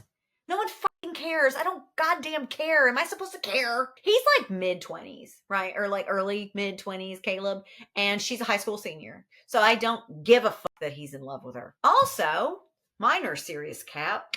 Get yours in my Etsy if you'd like one. Past traumas are not excuses for current shitty behavior. Like, I'm sorry that his addict, unfaithful wretch of a mother left him in a car for 4 days to scream himself out when he was a toddler, a preschooler. Terrible, and nobody deserves that. However, it's not an excuse. It's not an excuse. And all of this can be traced back to poor parenting on Jake's behalf. Now, I understand he's a single parent after she went to the clink, but your kid clearly needed something, and instead of taking him to those places to get help that he needed, you walled him up out in the middle of nowhere and hoped for the best. And you've been actively making excuses for his behavior all these years, and that's probably why he thinks it's okay to act like this. However, he's grown now, and his actions are his own, and past traumas do not excuse current shitty behavior. Jake, what is the sign for therapy? Did anybody teach you that one? You need therapy. I should also toss in, Tiernan's not responsible for this grown-ass man's actions or feelings. That's not her problem. She is a teenage girl with not a single person on this earth that gives a shit about her. As far as the eye can see, the man-beast's inability to self-regulate his own emotions and not blow up at any sign of problem is not her burden to bear. Time skip, she's standing on the balcony with a cup of hot cocoa. She's all bundled up. She's looking out over the trees thinking, where is he? Like I care, you know? But ooh, it's cold, so she goes back inside. How are Jake and Noah not more worried about him? Why are you worried about him? You should be on a jet plane. I would have already left. This is so ridiculous. Caleb could totally die out there though. She wanders up to Caleb's room and starts just inhaling shit. Maybe they do deserve each other. She just starts sniffing his pillow and his books and the air. But oof, she is still just as steamed as a head of broccoli at him and mad that only he can make her feel this way. You've never really been around other people really that much, have you? So do we know that only he's the one that could? We don't know that. We need to collect some more data. Why can't Noah smell like this? I don't know. Dump some of Caleb's fabric softener into his laundry and test the theory out. I just send Noah out into the woods for a week with no shower and see if that helps. I don't. Anyway, she's like, what the f is wrong with me? That if he walked in right now, I'd just give in and he'd win. He's winning right now. It's been a week and I'm right back where I was when I first came here, making myself unhappy because I'm only worth anything if someone wants to love me. Just like with them. I don't know. I got nothing. The tears she feels welling up in her eyes suddenly dry though, because she declares that she's bigger than this and she wants a life. So she just releases it all and joins the boys downstairs in the shop, and they like look at each other and they do a little nod and then they just get to work. Chapter 29 is Tiernan again. She's outside zipping around on one of the dirt bikes, telling us that she thinks it might be February. December and January were rough, but they surely toughened her up. She barely even goes outside with a coat on anymore. Shut up. Everybody clap. She's finished 5 whole pieces of furniture the past 2 months, and she's totally would have done more if she wasn't so busy finishing all of her coursework, sending out her college applications, trying all these little recipes with the perishable food items that they have that are going to go bad soon. What a busy little beaver. How's your beaver? Busy as ever. She likes the bike though. She just wishes it was street legal. And Jake's like, it don't have to be street legal if you keep it here. If when you visit, of course. He still somehow has it in his mind that once the previous month's hysterics had subsided, she'd come back to her senses and decide to stay. She is just a silly, hysterical girl and all, and you know what?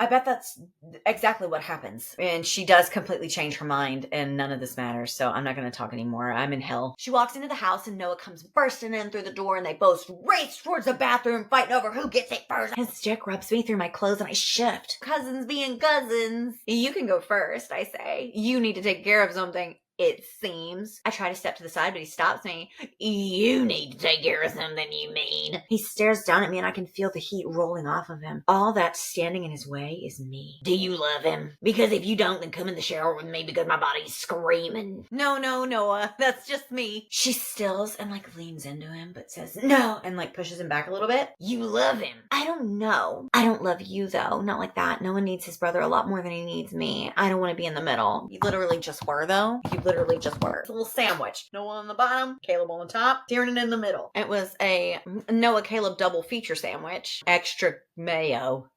And I think it's a little bit late for this kind of declaration that you don't want to get in the middle. I feel like they've already put you in the middle. It's nice of you to not want to be in the middle, but they've been grooming and isolating you. And now you are in fact in the middle. And besides all of that, they're still related to you and you're a teenage girl. Anyway, she leaves him in the shower and then she hears screaming. Apparently downstairs, Mirai has called Jake because Tiernan never answers her phone anymore. So she is frantic, just chirping away. If you don't put her on the phone, I'll airvac her out. I don't know why I gave her that voice. Anyway, he gives the phone to Tiernan. They have a vapid, pointless conversation because Mirai is a pointless, vapid character. She could have really been crucial, but she was just cardboard that ended up falling over at the end anyway, so it does not matter, and I don't care. So they hang up. She checks the stew that she has going in the crock pot, which sounds really good, except I wouldn't eat anything that comes from here because it probably is covered in fluids. Jake comes up behind her, but then apologizes for getting too close. Just so you know, she has slept alone every night since Caleb left. And these degenerate men can barely contain themselves. Remember, Noah's body is screaming, and I'm sure Jake's is too, except he's probably got arthritis, so it's a little quieter. I mean, they are just men, guys. What do we expect? Basic human decency, a healthy sense of boundary, self-control, and mutual respect? Not on my mountain. It's a little insulting to men in general to write them in this way. Like, they're so barbaric and animalistic and primal that they can't go a whole winter without finding something warm to stick their dick into. Me horny, me fuck someone, something, somewhere. Like, that's not how men are for the most part. I'm really hoping that there's some bad apples in the bunch for sure, but please. Anyway, they chat about knowing that there's another snowstorm coming, and she asks, are you worried about Caleb? Insinuating a little bit, like, go look for him. And he's like, yeah, but I can't go find him, because if I did, I'd leave you here alone. I'm not taking you with me. And if he's not back by the time you leave in April, I'll go look for him. And then she's like, April! they still think I'm living in April, and if I leave before he comes back, I may never see Caleb again. Good. Hate to say it. And then Jake says, Tiernan, I want you to take Noah with you when you leave here. Why is this on her? He's grown. He's a few years older than she is. Why is this on her? Don't worry. She doesn't want to leave Jake here all alone. So either he comes too, or she doesn't know. Just leave. None of these men care about you. None of these grown-ass men are your problems to fix. So she heads up to Caleb's room and lays down and listens to his iPod and thinks, mine. He's mine. He should have stayed here the other day and fought with me. And that's precious. She falls asleep and Noah comes knocking, finds her up there and like, dinner's ready. And she's like, I'll be done later. And she rolls over and just goes back to sleep, but not before she found a copy of Don Quixote in his bed. Is that how you say that? Quixote. Yeah, that's what I said. Don Quixote, Volume 2. I smile and sit up, shaking my head. He's such a surprise. He reads. Oh my God, he can read? I didn't know you could read. But when she opens it, she finds the spine stiff and just giggles to herself because he's not reading this. But what is he doing with it? Oh, you'll never guess. Apparently, he leaves behind little scribblings, poems, prose, little story, I don't know, in the flyleaves of all of his books. What a discovery. Oh my God, he could write? I didn't know you could write. He can read. He can write. He took a shower the other day. I just don't even recognize this beast before me. But what does he write? Oh, poetry. Pure poetry. Allow me. But I'm making him French because of reasons. It's funny how women come to me so easily now. They used to say that I was stupid in school. Stupid. Wow, Caleb, the poet laureate of Incest Mountain. Who knew? She starts looking through all of his other books and finds more of his words. There's a bunch of them, and none of them are relevant except...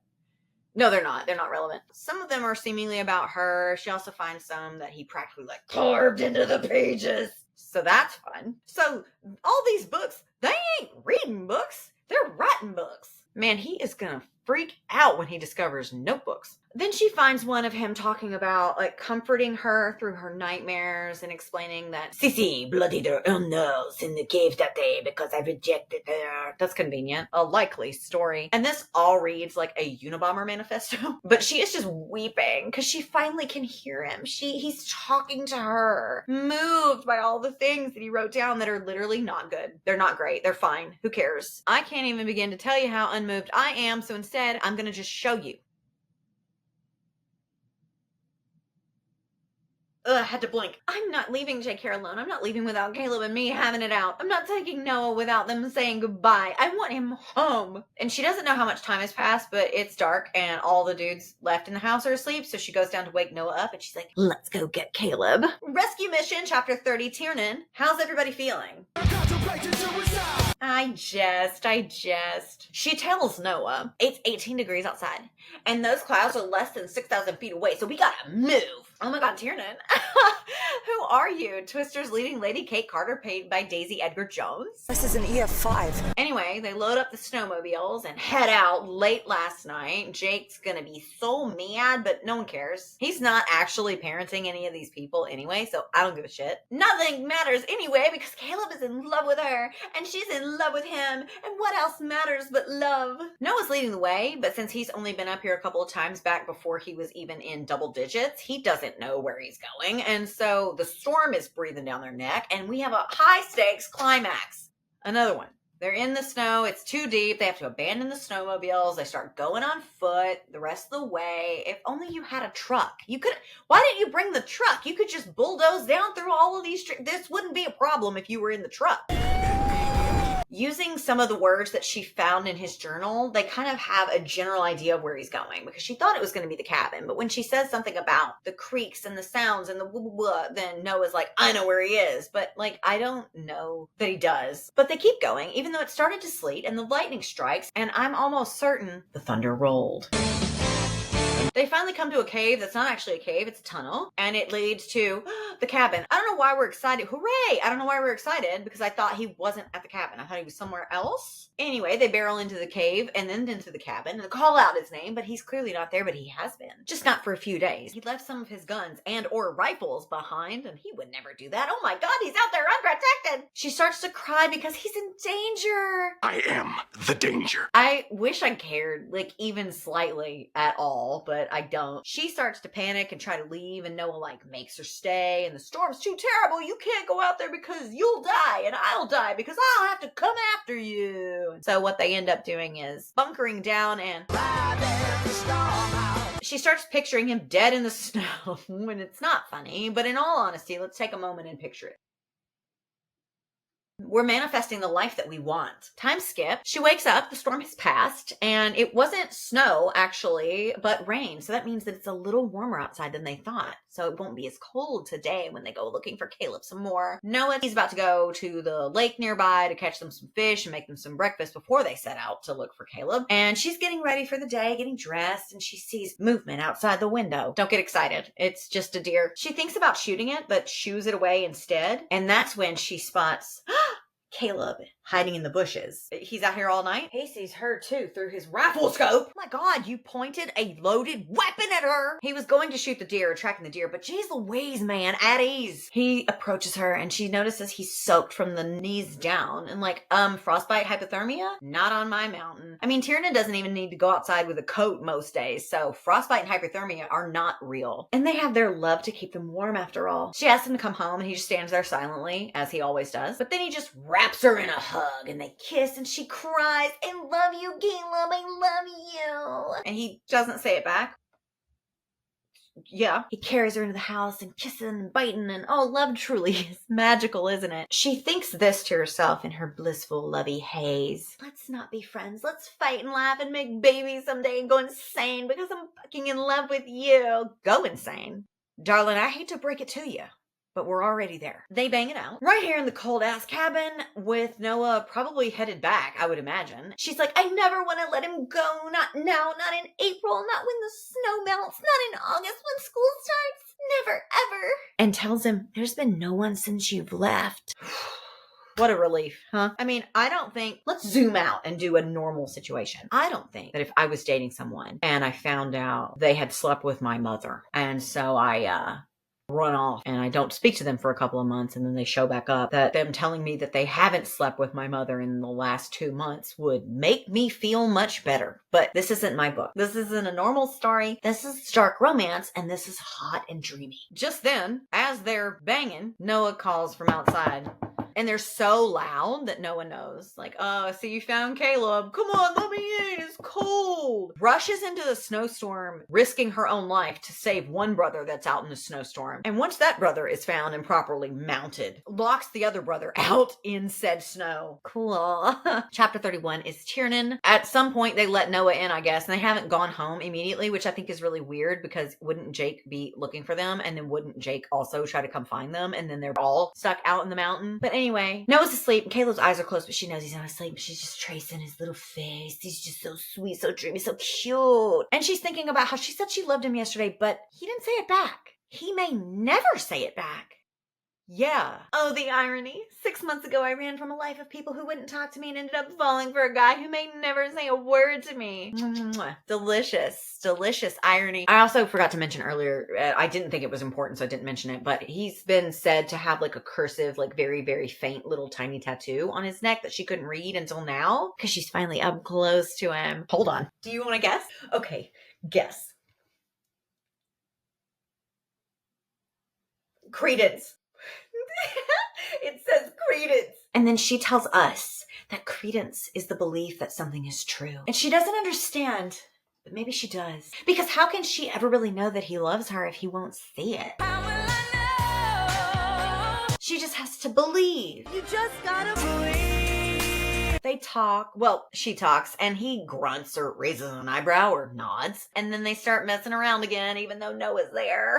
And I don't know what the problem is. Noah was also just right there when you were right there. And so I don't think boundaries are really a thing anymore. Apparently they are. So they decide against it. And then he just asks her to read to him instead. Time skip. They're back home, have been for a few weeks. They're on bikes again. How fun. Just tearing it up. In more ways than one. Know what's more fun than that though? She hasn't slept in her bed not one single night since they got back. Jake tells them off the bikes and go wash them up because now they're all dirty. And they're like, okay, we were going to anyway. And Jake has just really been in a funk lately, a thorn in her side. He's got a major attitude problem. What's the deal? Is he worried? Is he concerned? Is he jealous? I don't know. So she asked him what his deal is. I'm happy. What's your deal? And I know you're happy. Just don't get pregnant. You're 18. She's like, cool, I won't. And go to college. I will. He also says for her to tell Mirai that if she doesn't stop calling him and yelling at him and hassling him, he will burn every cell phone down that's on this mountain and put up an electric fence and she'll never see Tiernan again.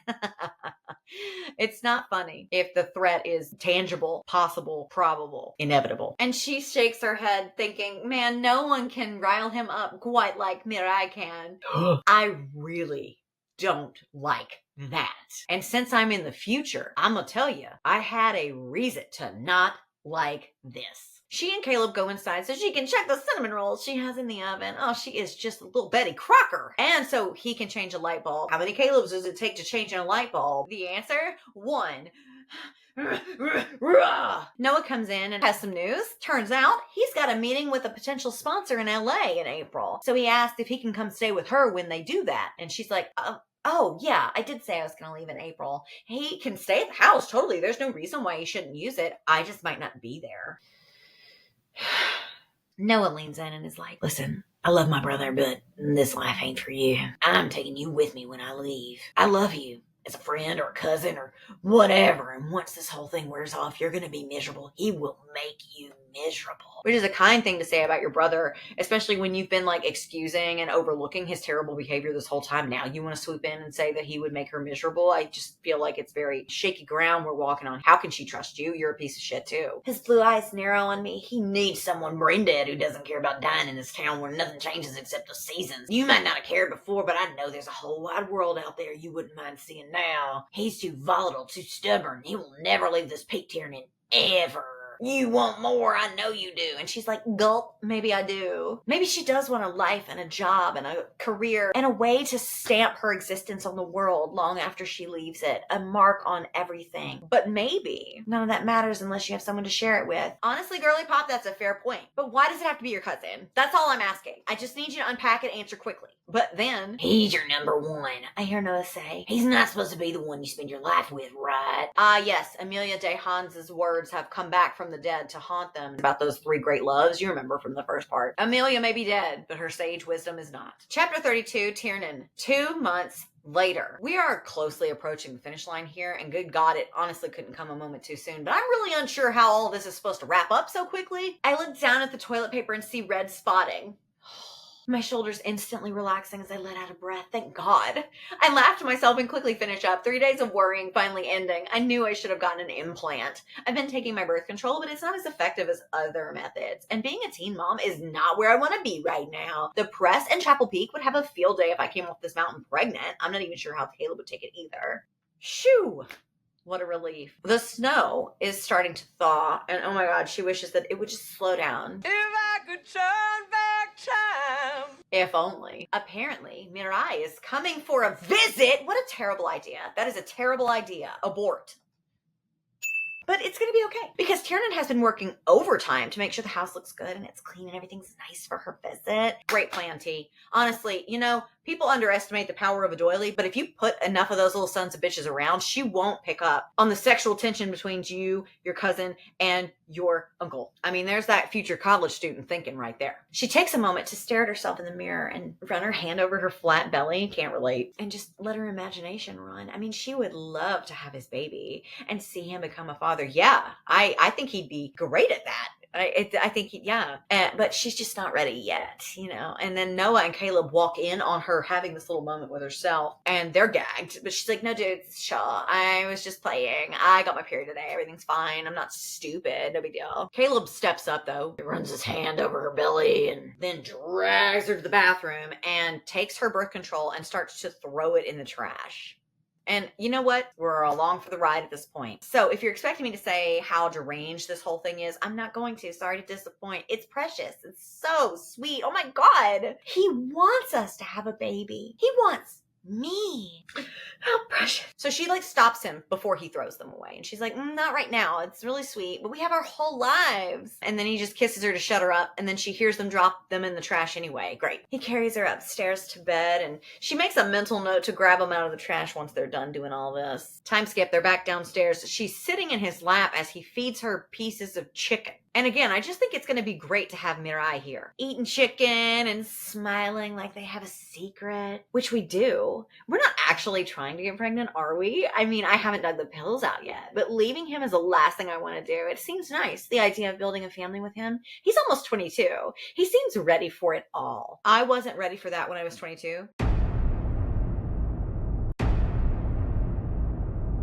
I wasn't ready for doing my taxes properly when I was 22. What about this man screams that he's ready for this or anything really? I have another question though. When will you climb off of each other? Before Mirai shows up? Anyway, she's like, it's cool though. I can't get pregnant right now anyway because I'm on my period. And oh my dear, you can get pregnant while you're on your period. The chance is a little slimmer, but you absolutely still can. But yeah, no, cool. I'm just riding through, remember? So yes, queen. Jake asks where Mirai is going to sleep tonight, and Tiernan's like, she can have my room. That is so sweet of you, Tiernan. Answer quickly, where are you going to sleep? Because if you're not sleeping in your room, where are you? She won't ask that. Time skip. She's back at the candy shop, grabbing Swedish fish and peach rings and gummy worms and all this other stuff. And Caleb's across the street grabbing some lumber because he's going to make them a headboard. He's going to make them a headboard, and she's going to paint it. Oh my God, the couple that DIYs together hopefully dies together. No. I'm loving this. I'm loving this so that we can get through it. I'm loving it. I'm loving it. I'm loving it. My hair desperately needs a trim and I'm tan from being outside. My freckles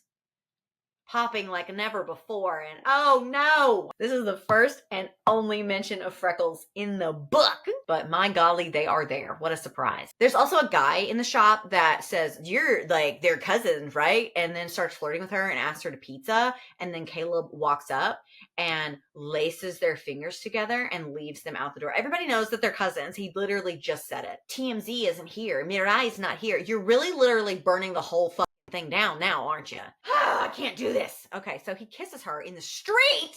And if I wasn't so committed to the bit of powering through, I would be screaming. He kissed her on the street. They load everything into the car. And just then, as they're about to pull away, Cece, you remember Cece, waddles up. She says that she saunters up, but since she's very, very, very pregnant, I'm going to take creative liberty and say she waddles up to the truck. And Tiernan's like, what? And she's like, oh, are you doing the math? We'll be in touch. And then she wanders off. And they were snowed in for 6 months. And so she clearly got pregnant before bunkering down up there. Oh my God, no, what a... He slams the car door shut. They're tearing off back up towards the house. She's questioning him and crying. But of course he says nothing, gives her nothing. She's starting to get mad. She's crying, but she's mad now. And she's like, let me go. Stop the truck. Let me out right now. But he just shakes his head. He will be silent until he wants to tell her no, she can't do something. And then she leans over, slams on the brake herself. And then they both climb out and go to the front of the car. And she's like, no, what? Talk!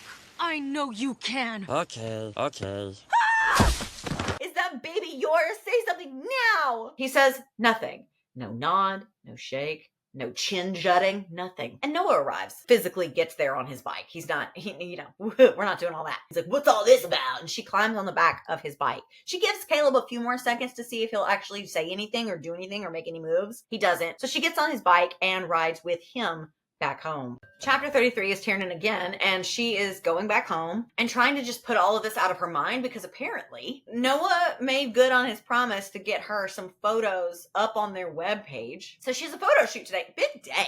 She gets there, she's all frazzled, so she goes up to her room to start trying to get ready. Noah and Caleb came not too long after, and they're all following her into the house to see what's wrong because she's literally always just crying and running away from these people. Y'all can put those pieces together, what's wrong, right? The common denominator is you. Anyway, they all corner her or wherever, and she looks at Caleb and she's like, is this why you wanted to get me pregnant so you could trap me here because you knew she already was?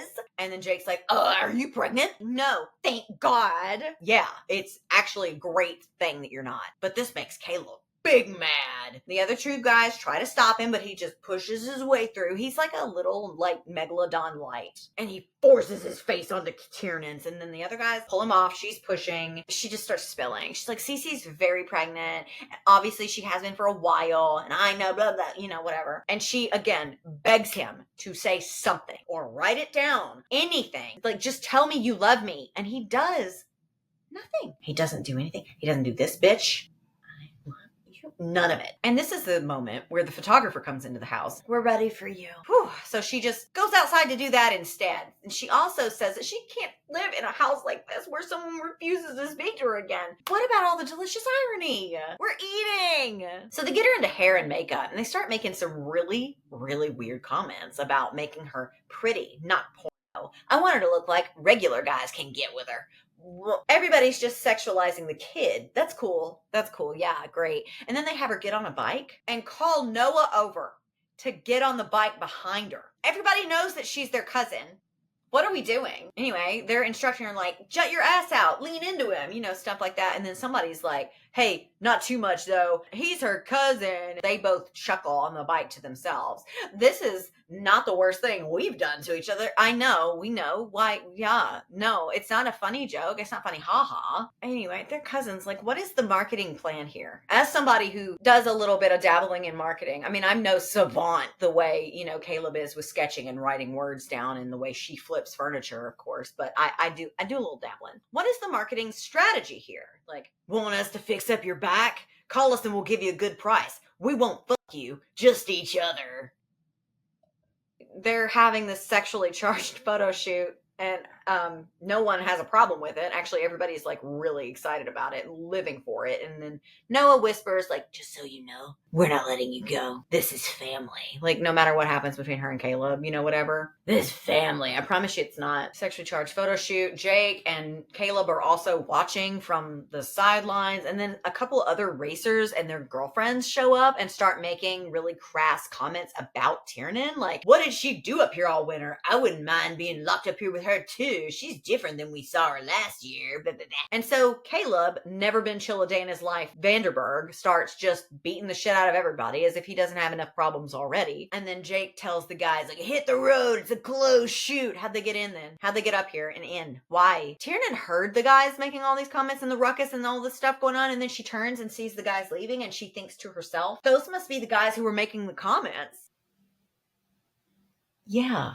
Anyway, Jake wraps the shoot early and they're like, cool, we got what we needed anyway. And he tells her, I'm taking the boys into town because y'all need space. You haven't had a second away from him ever since y'all got back, and everything needs to blow over and I need to handle this shit. We also need to check with the cops to see if there's any charges, and I'm taking them to town and you stay here and y'all just breathe. This is a lot for a 24-hour period. I said it already, but I'm saying, like, trip to town, sexual photo shoot with the fam, fight breaks out, a scuffle, making out in the street, and then Mirai is supposed to arrive, yet still, she's left alone, though, to shower and, like, cool off a little bit. And then a text comes through from Mirai and says, see you soon. And in this moment, Tiernan finally realizes, she finally gets it. She can't come here. Caleb has no restraint. He won't care about appearances. He'll scare her and she'll try to drag me out of here. Yeah, this was always a terrible idea. You are actively in an extremely sick, twisted, gloomy, and codependent sexual relationship that you actually think is love with your oldest cousin. You've also fucked your other cousin and your uncle here, and you thought that it would be a good place to invite guests to.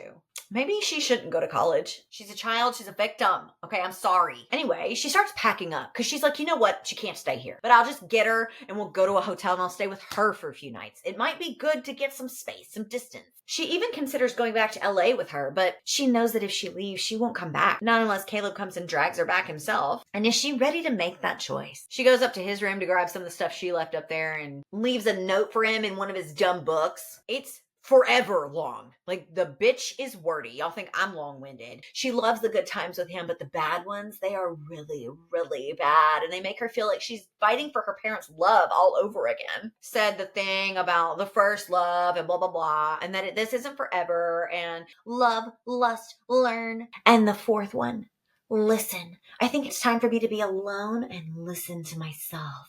Okay, homie. She's texting Jake on her way out. She's telling him that she's going to go pick up Mariah at the airport, and she grabs a few more things, but the dogs are like really barking, and there's a storm coming, but they aren't always like this. Why are they so riled up?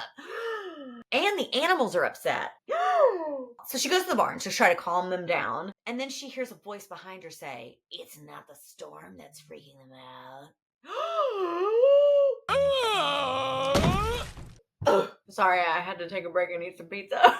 Okay, chapter 34 is Tiernan. So I'm in the future, and I know what all this is. But in my notes, I wrote, "Who wants to bet it's Terrence?" And it is. I am so good at this. And I had also in here that he and Cece had like hatched some little plan together of some sorts. I don't know. I guess this is also where her missing underwear went and the fire and all that stuff. It gets revealed, you know, whatever. But anyway, a hooded figure emerges from the shadows and stomps out a cigarette. And he lifts his hood to reveal Terrence Holcomb. That's one right for me. Whoop. So anyway, he tells her that, you know, Caleb's going to be charged with all the damage he did to those bikes back on her birthday, unless you agree to sponsor me. I lost my sponsor for reasons, and now I need a new one, and you've got money. And if you agree to this, then I won't press charges. Plus, everybody saw you in town today. It won't be very hard for me to spin this story in a really bad way for all of you.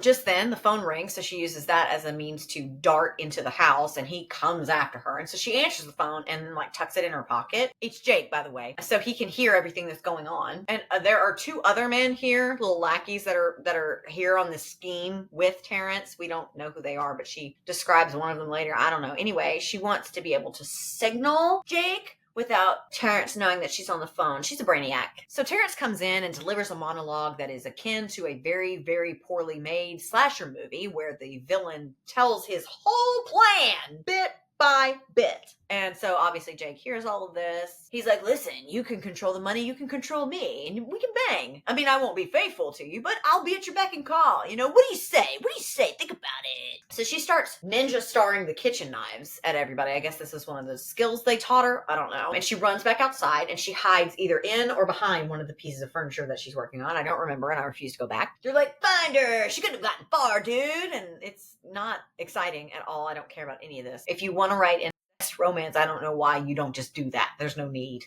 And he continues just spilling details. "We should have stopped with the fire. There's no way they could prove that it was us." Well, now they can, because Jake's on the phone, remember? So yeah, this is all totally organic, not at all heavy-handed. No, this is art. He also threatens to like her and then says she's going on my wall. What are we talking about? Like mounted deer head style, or like a tally mark on a little list you keep? Like what? Like, I need you to explain. There are various degrees of what this could be. Still hiding, and she decides that she doesn't have time to switch over to call the police, so she just grabs her crossbow and starts firing off arrows. She runs into the house, up to Caleb's room. Terrence comes in after and takes an arrow to his chest and goes down, down, down, down. The other two come up after him, see him on the ground. They like back out of the room. As Terrence tries to crawl away, she hears Noah calling from downstairs, so she knows that they're home and that she's going to be okay. They're all back and they're worried. And what happened? Oh my God, whatever. The cops and the ambulance show up, and since Caleb's back with them, that must mean that there's no active charges out against him. So Terrence was lying. He was making all of this up. Anyway, the cops and the ambulance eventually leave. Caleb's eyeing her suitcase by the door angrily. Yeah, I can't imagine why she wouldn't want to stay here.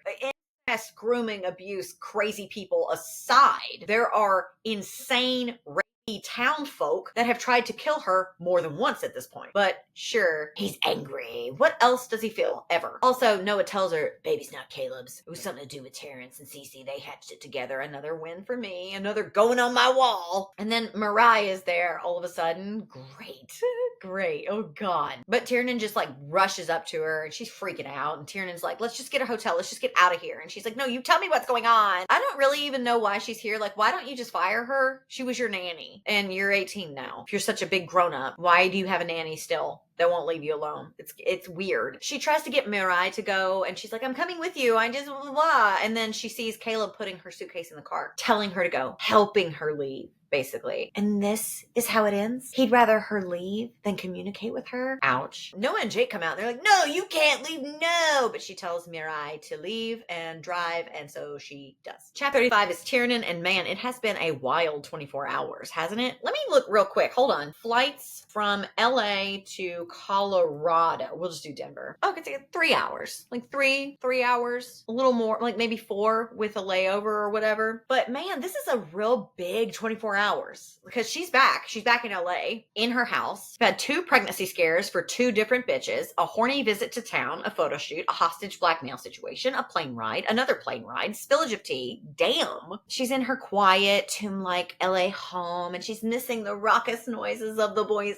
Her parents left her everything and Mirai gives her a copy of the will and she's like, you know, I hope you'll get an apartment or something. You shouldn't stay here. You need people around you. And T's like, I don't need anyone. And you know, it's not a weakness to need people. Mirai even says that, but it's the kind of people really that we need to be more focused on. And she literally told Mirai everything on the plane ride back. She like didn't mean to, but she needed perspective. Honestly, yeah, you did. You should have called her the first instance of any of this. And Mirai is so incensed, but Tiernan's like, don't. I'm not a kid. I haven't been one in a long time. False, but go off, I guess. I don't know why Mirai is acting like she has a problem with this because never mind. I should also say that it's not uncommon of victims of grooming to blame themselves because the groomers are really, really good at manipulating the situation and making them think that they have equal blame and responsibility in the wrongdoings. But I'm supposed to be just getting through this, so let's just do that. She's alone in the house. She takes a couple of laps, chuckling at how she imagines the boys would destroy this place in no time. Teehee. Grabs her parents' urn and a shovel and a tea light candle and goes out to the tire swing tree because that's where they wished for their ashes to be buried. The tire swing is cut down and we find out, I guess, that what actually that tire swing was for is for her mother and her father. She never swung on it because apparently there was no one there to push her, which is just really fucking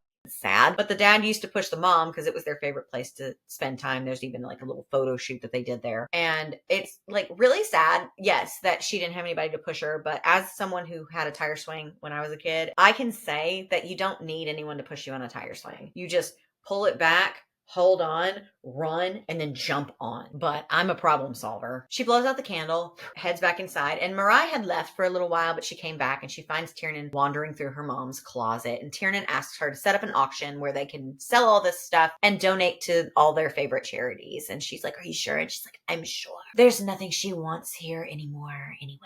Time skip. It's been 6 weeks back in LA today, and she's at the beach just chilling, eating a burrito, normal teenager stuff for the first time ever. So proud of you. She's chosen a design school in Seattle. She's putting that creativity and those brains to work, completely redecorated her room and the house, and she has a few months left to just piddle around and maybe travel until school starts. She has talked to Jake on the phone a couple times, and they don't really talk that much because he's not really a big phone guy, but he is very adamant every single time they talk that she needs to come back because it's home. That's her home. But she's not going to. She needs to do this. I agree. Never go back. Block them. Get restraining orders. She lays back on the sand and closes her eyes, and then she hears a voice. And it's Noah. Yeah, wouldn't you know it? She's like, oh my God, how did you know I was here? And at first he tries to pretend that he just remembered her saying that she liked this particular beach from a story she told him. But what actually is true is that Jake installed a anonymous tracking app into her phone when she wasn't looking. And I'm curious when that happened. He said after the thing with Tarrant, he installed an app on her phone when she wasn't looking.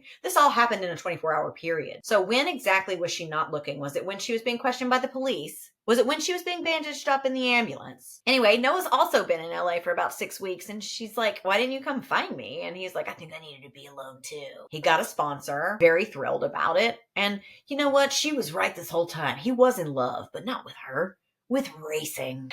They briefly mention Caleb that he has not been home since she left. He is living full-time at the fishing cabin now, and that he loves you to death, you know. And she's like, yeah, but he's still in that car, Noah, from when he was a kid. Chapter 36 is Tiernan. They spend the rest of the day together. They wander, they have lunch, they chat, they share, they bond, they do cousin things, not like they used to. And then they have dinner, and she's like, go get your stuff from the hotel you've been staying at. It's super expensive. You can just come stay with me. So she heads back home to start getting things ready for him to come. And when she gets back home, she can hear Jake and Mirai inside arguing with one another. And Mirai is like, I hate you, leave, you should be shot. And he's like, is that what you dream about? Me? I bet that's not all you dream, blah, blah, blah. And he also is like, you don't know how everything really happened. We're her home. I doubt that's going to hold up in court, but okay. She slips into her room and leaves them down there to sort their shit out. They need to sort out their shit. And Mirai is just going to have to get used to him being around because they're family and he's not going anywhere. Okay, why is she still here then? Just fire her. And then she eyes the college brochures on her nightstand and she's not sure what she's feeling anymore. This house feels more like a home with them in it. What do I really need college for anyway? She falls asleep and is awoken by a noise, and she looks outside to see that her tire swing is miraculously hung back up. Who did that? So she goes downstairs to find out. She hears laughter coming from the other room where Mirai and Jake are. How sweet. Great. I guess she got over all that real quick. She's a great nanny. 5 stars on care.com. She goes outside to the tree and she finds Caleb just standing there in the darkness. Apparently he came down from the peak for the first time ever and hung her tire swing back up. That is just so precious. He picks her up and puts her on top of the swing and starts to swing her, and she just can't help it. She smiles. I get it, girl. I freaking loved my tire swing too. I don't think I would have liked it if my rapists were pushing me on it, but I can't say for sure, so I'm not going to say it all. And she's a victim. She comes to a stop and asks how he even knew about the tire swing. And then he gives her an article that is the photo shoot of her parents being pushed on the tire swing. And up in the corner, just back in the background, you can see a little sad looking baby Tiernan staring down at the window at them longingly, which is just devastatingly sad. And then, I can't believe you're here, I tell him just above a whisper. You actually left Colorado. It was time. I turned to face him, not believing what I just heard. Deep but soft, clear and strong, he spoke. Caleb spoke? Walking around the tire, he steps towards me. My home is where you are. Yeah, I don't know why, but my Discord, they knew I was going to be wearing a beret here, and they were like, well, it would be really funny if you made his voice that finally comes out of him through all the love he feels for this high school student he's sleeping with, French. Because he's a big artiste. He's a poet laureate, a reader. He's just great, you know? It's doubly funny if you think about the fact that now that he just audibly says words out loud, he's no longer a violent, criminal, crazy person. Anyway, the last 6 weeks that he was up at the cabin, he just spent it with that book that they had up there, and he was reading out loud to himself the entire time, practicing. So he just spent his entire time up there reading things Out loud. to himself. He asks if she feels better and can hear herself now, and she's like, yeah, but I want to hear both of us now. And he's like, cool, I needed to be alone to hear myself too. They're ready to be official now, no matter what, no matter where. She has some stuff to do, and he doesn't want to live without her. So she says she loves him. He finally says it back. They kiss, and she's like, talk some more. And he's like, what do you want me to say? And she's like, I don't know, read to me. And he's like, show me your books. And then she's like, they're in my bedroom. And he's like, I was kind of hoping that they would. So now that he can audibly speak, I'm supposed to believe that he's no longer a violent, unpredictable psychopath. And he just has all the coping skills, all the emotional regulation skills, all of that. Now his mental health is at 100 all of a sudden, just because he can say words out loud with his mouth. Sure, why not? Yeah, no, that makes all the sense. Yeah, no, yeah, dollars and cents, am I right? Epilogue. Caleb, 5 years later. He's not French. I'm just being stupid. They're fucking in a tent. Someone else is awake in the camp, though, so they've got to be quiet. Shh. I wonder who it is. So over the last 5 years, they've just been traveling and banging wherever they are. College, who? I mean, she did finish, but whatever. Over the years, in all the tents, cabins, motels, and truck beds we have slept in, on our hikes, travels, she is always extra horny and tense. I do not know why. Who needs college, really, when you're out here collecting your own data and running your own scientific methods? Anyway, she's hot and horny, and he's like, I don't want to do things because, quote, I never want to let you go. Not even to peace. So much worse than the French accent. He stares at her ass a little more as they start to get ready, and he grabs some food, and he's like, I hate feeding him this nasty shit. What are we talking? He emerges from the tent to the beautiful July morning up on the peak. He sees his dad over fishing in the lake, and then he goes over to Noah's tent so he can feed his son breakfast.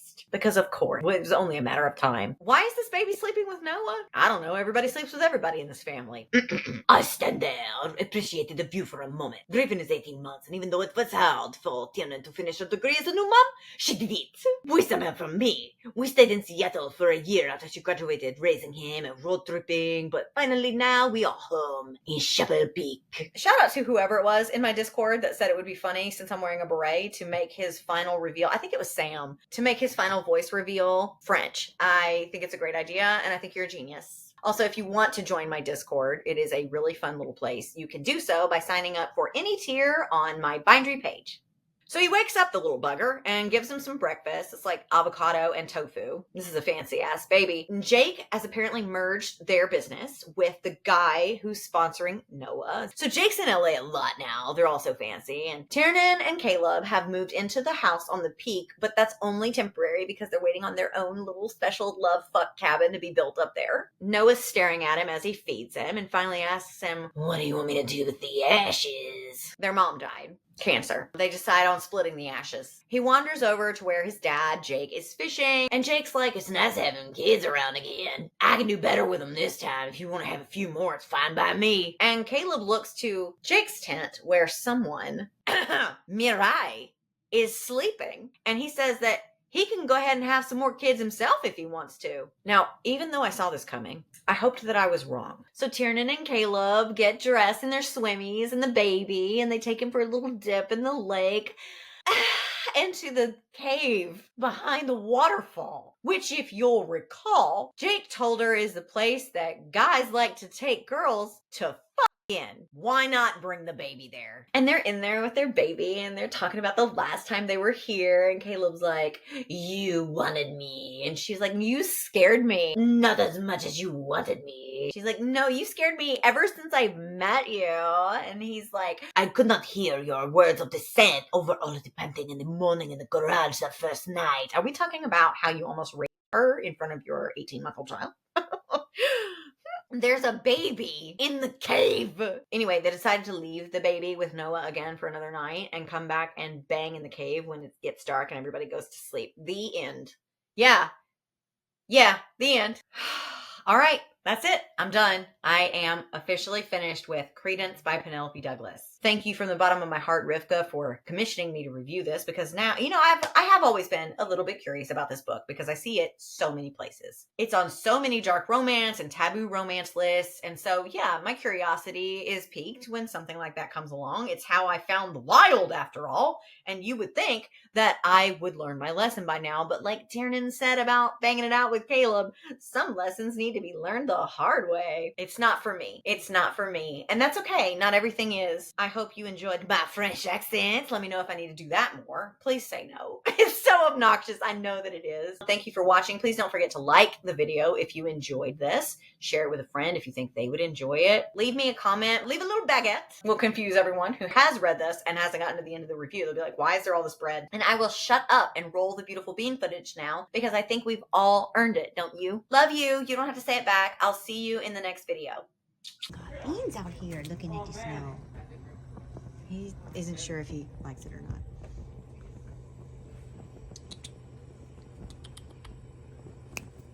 Hey, Beans!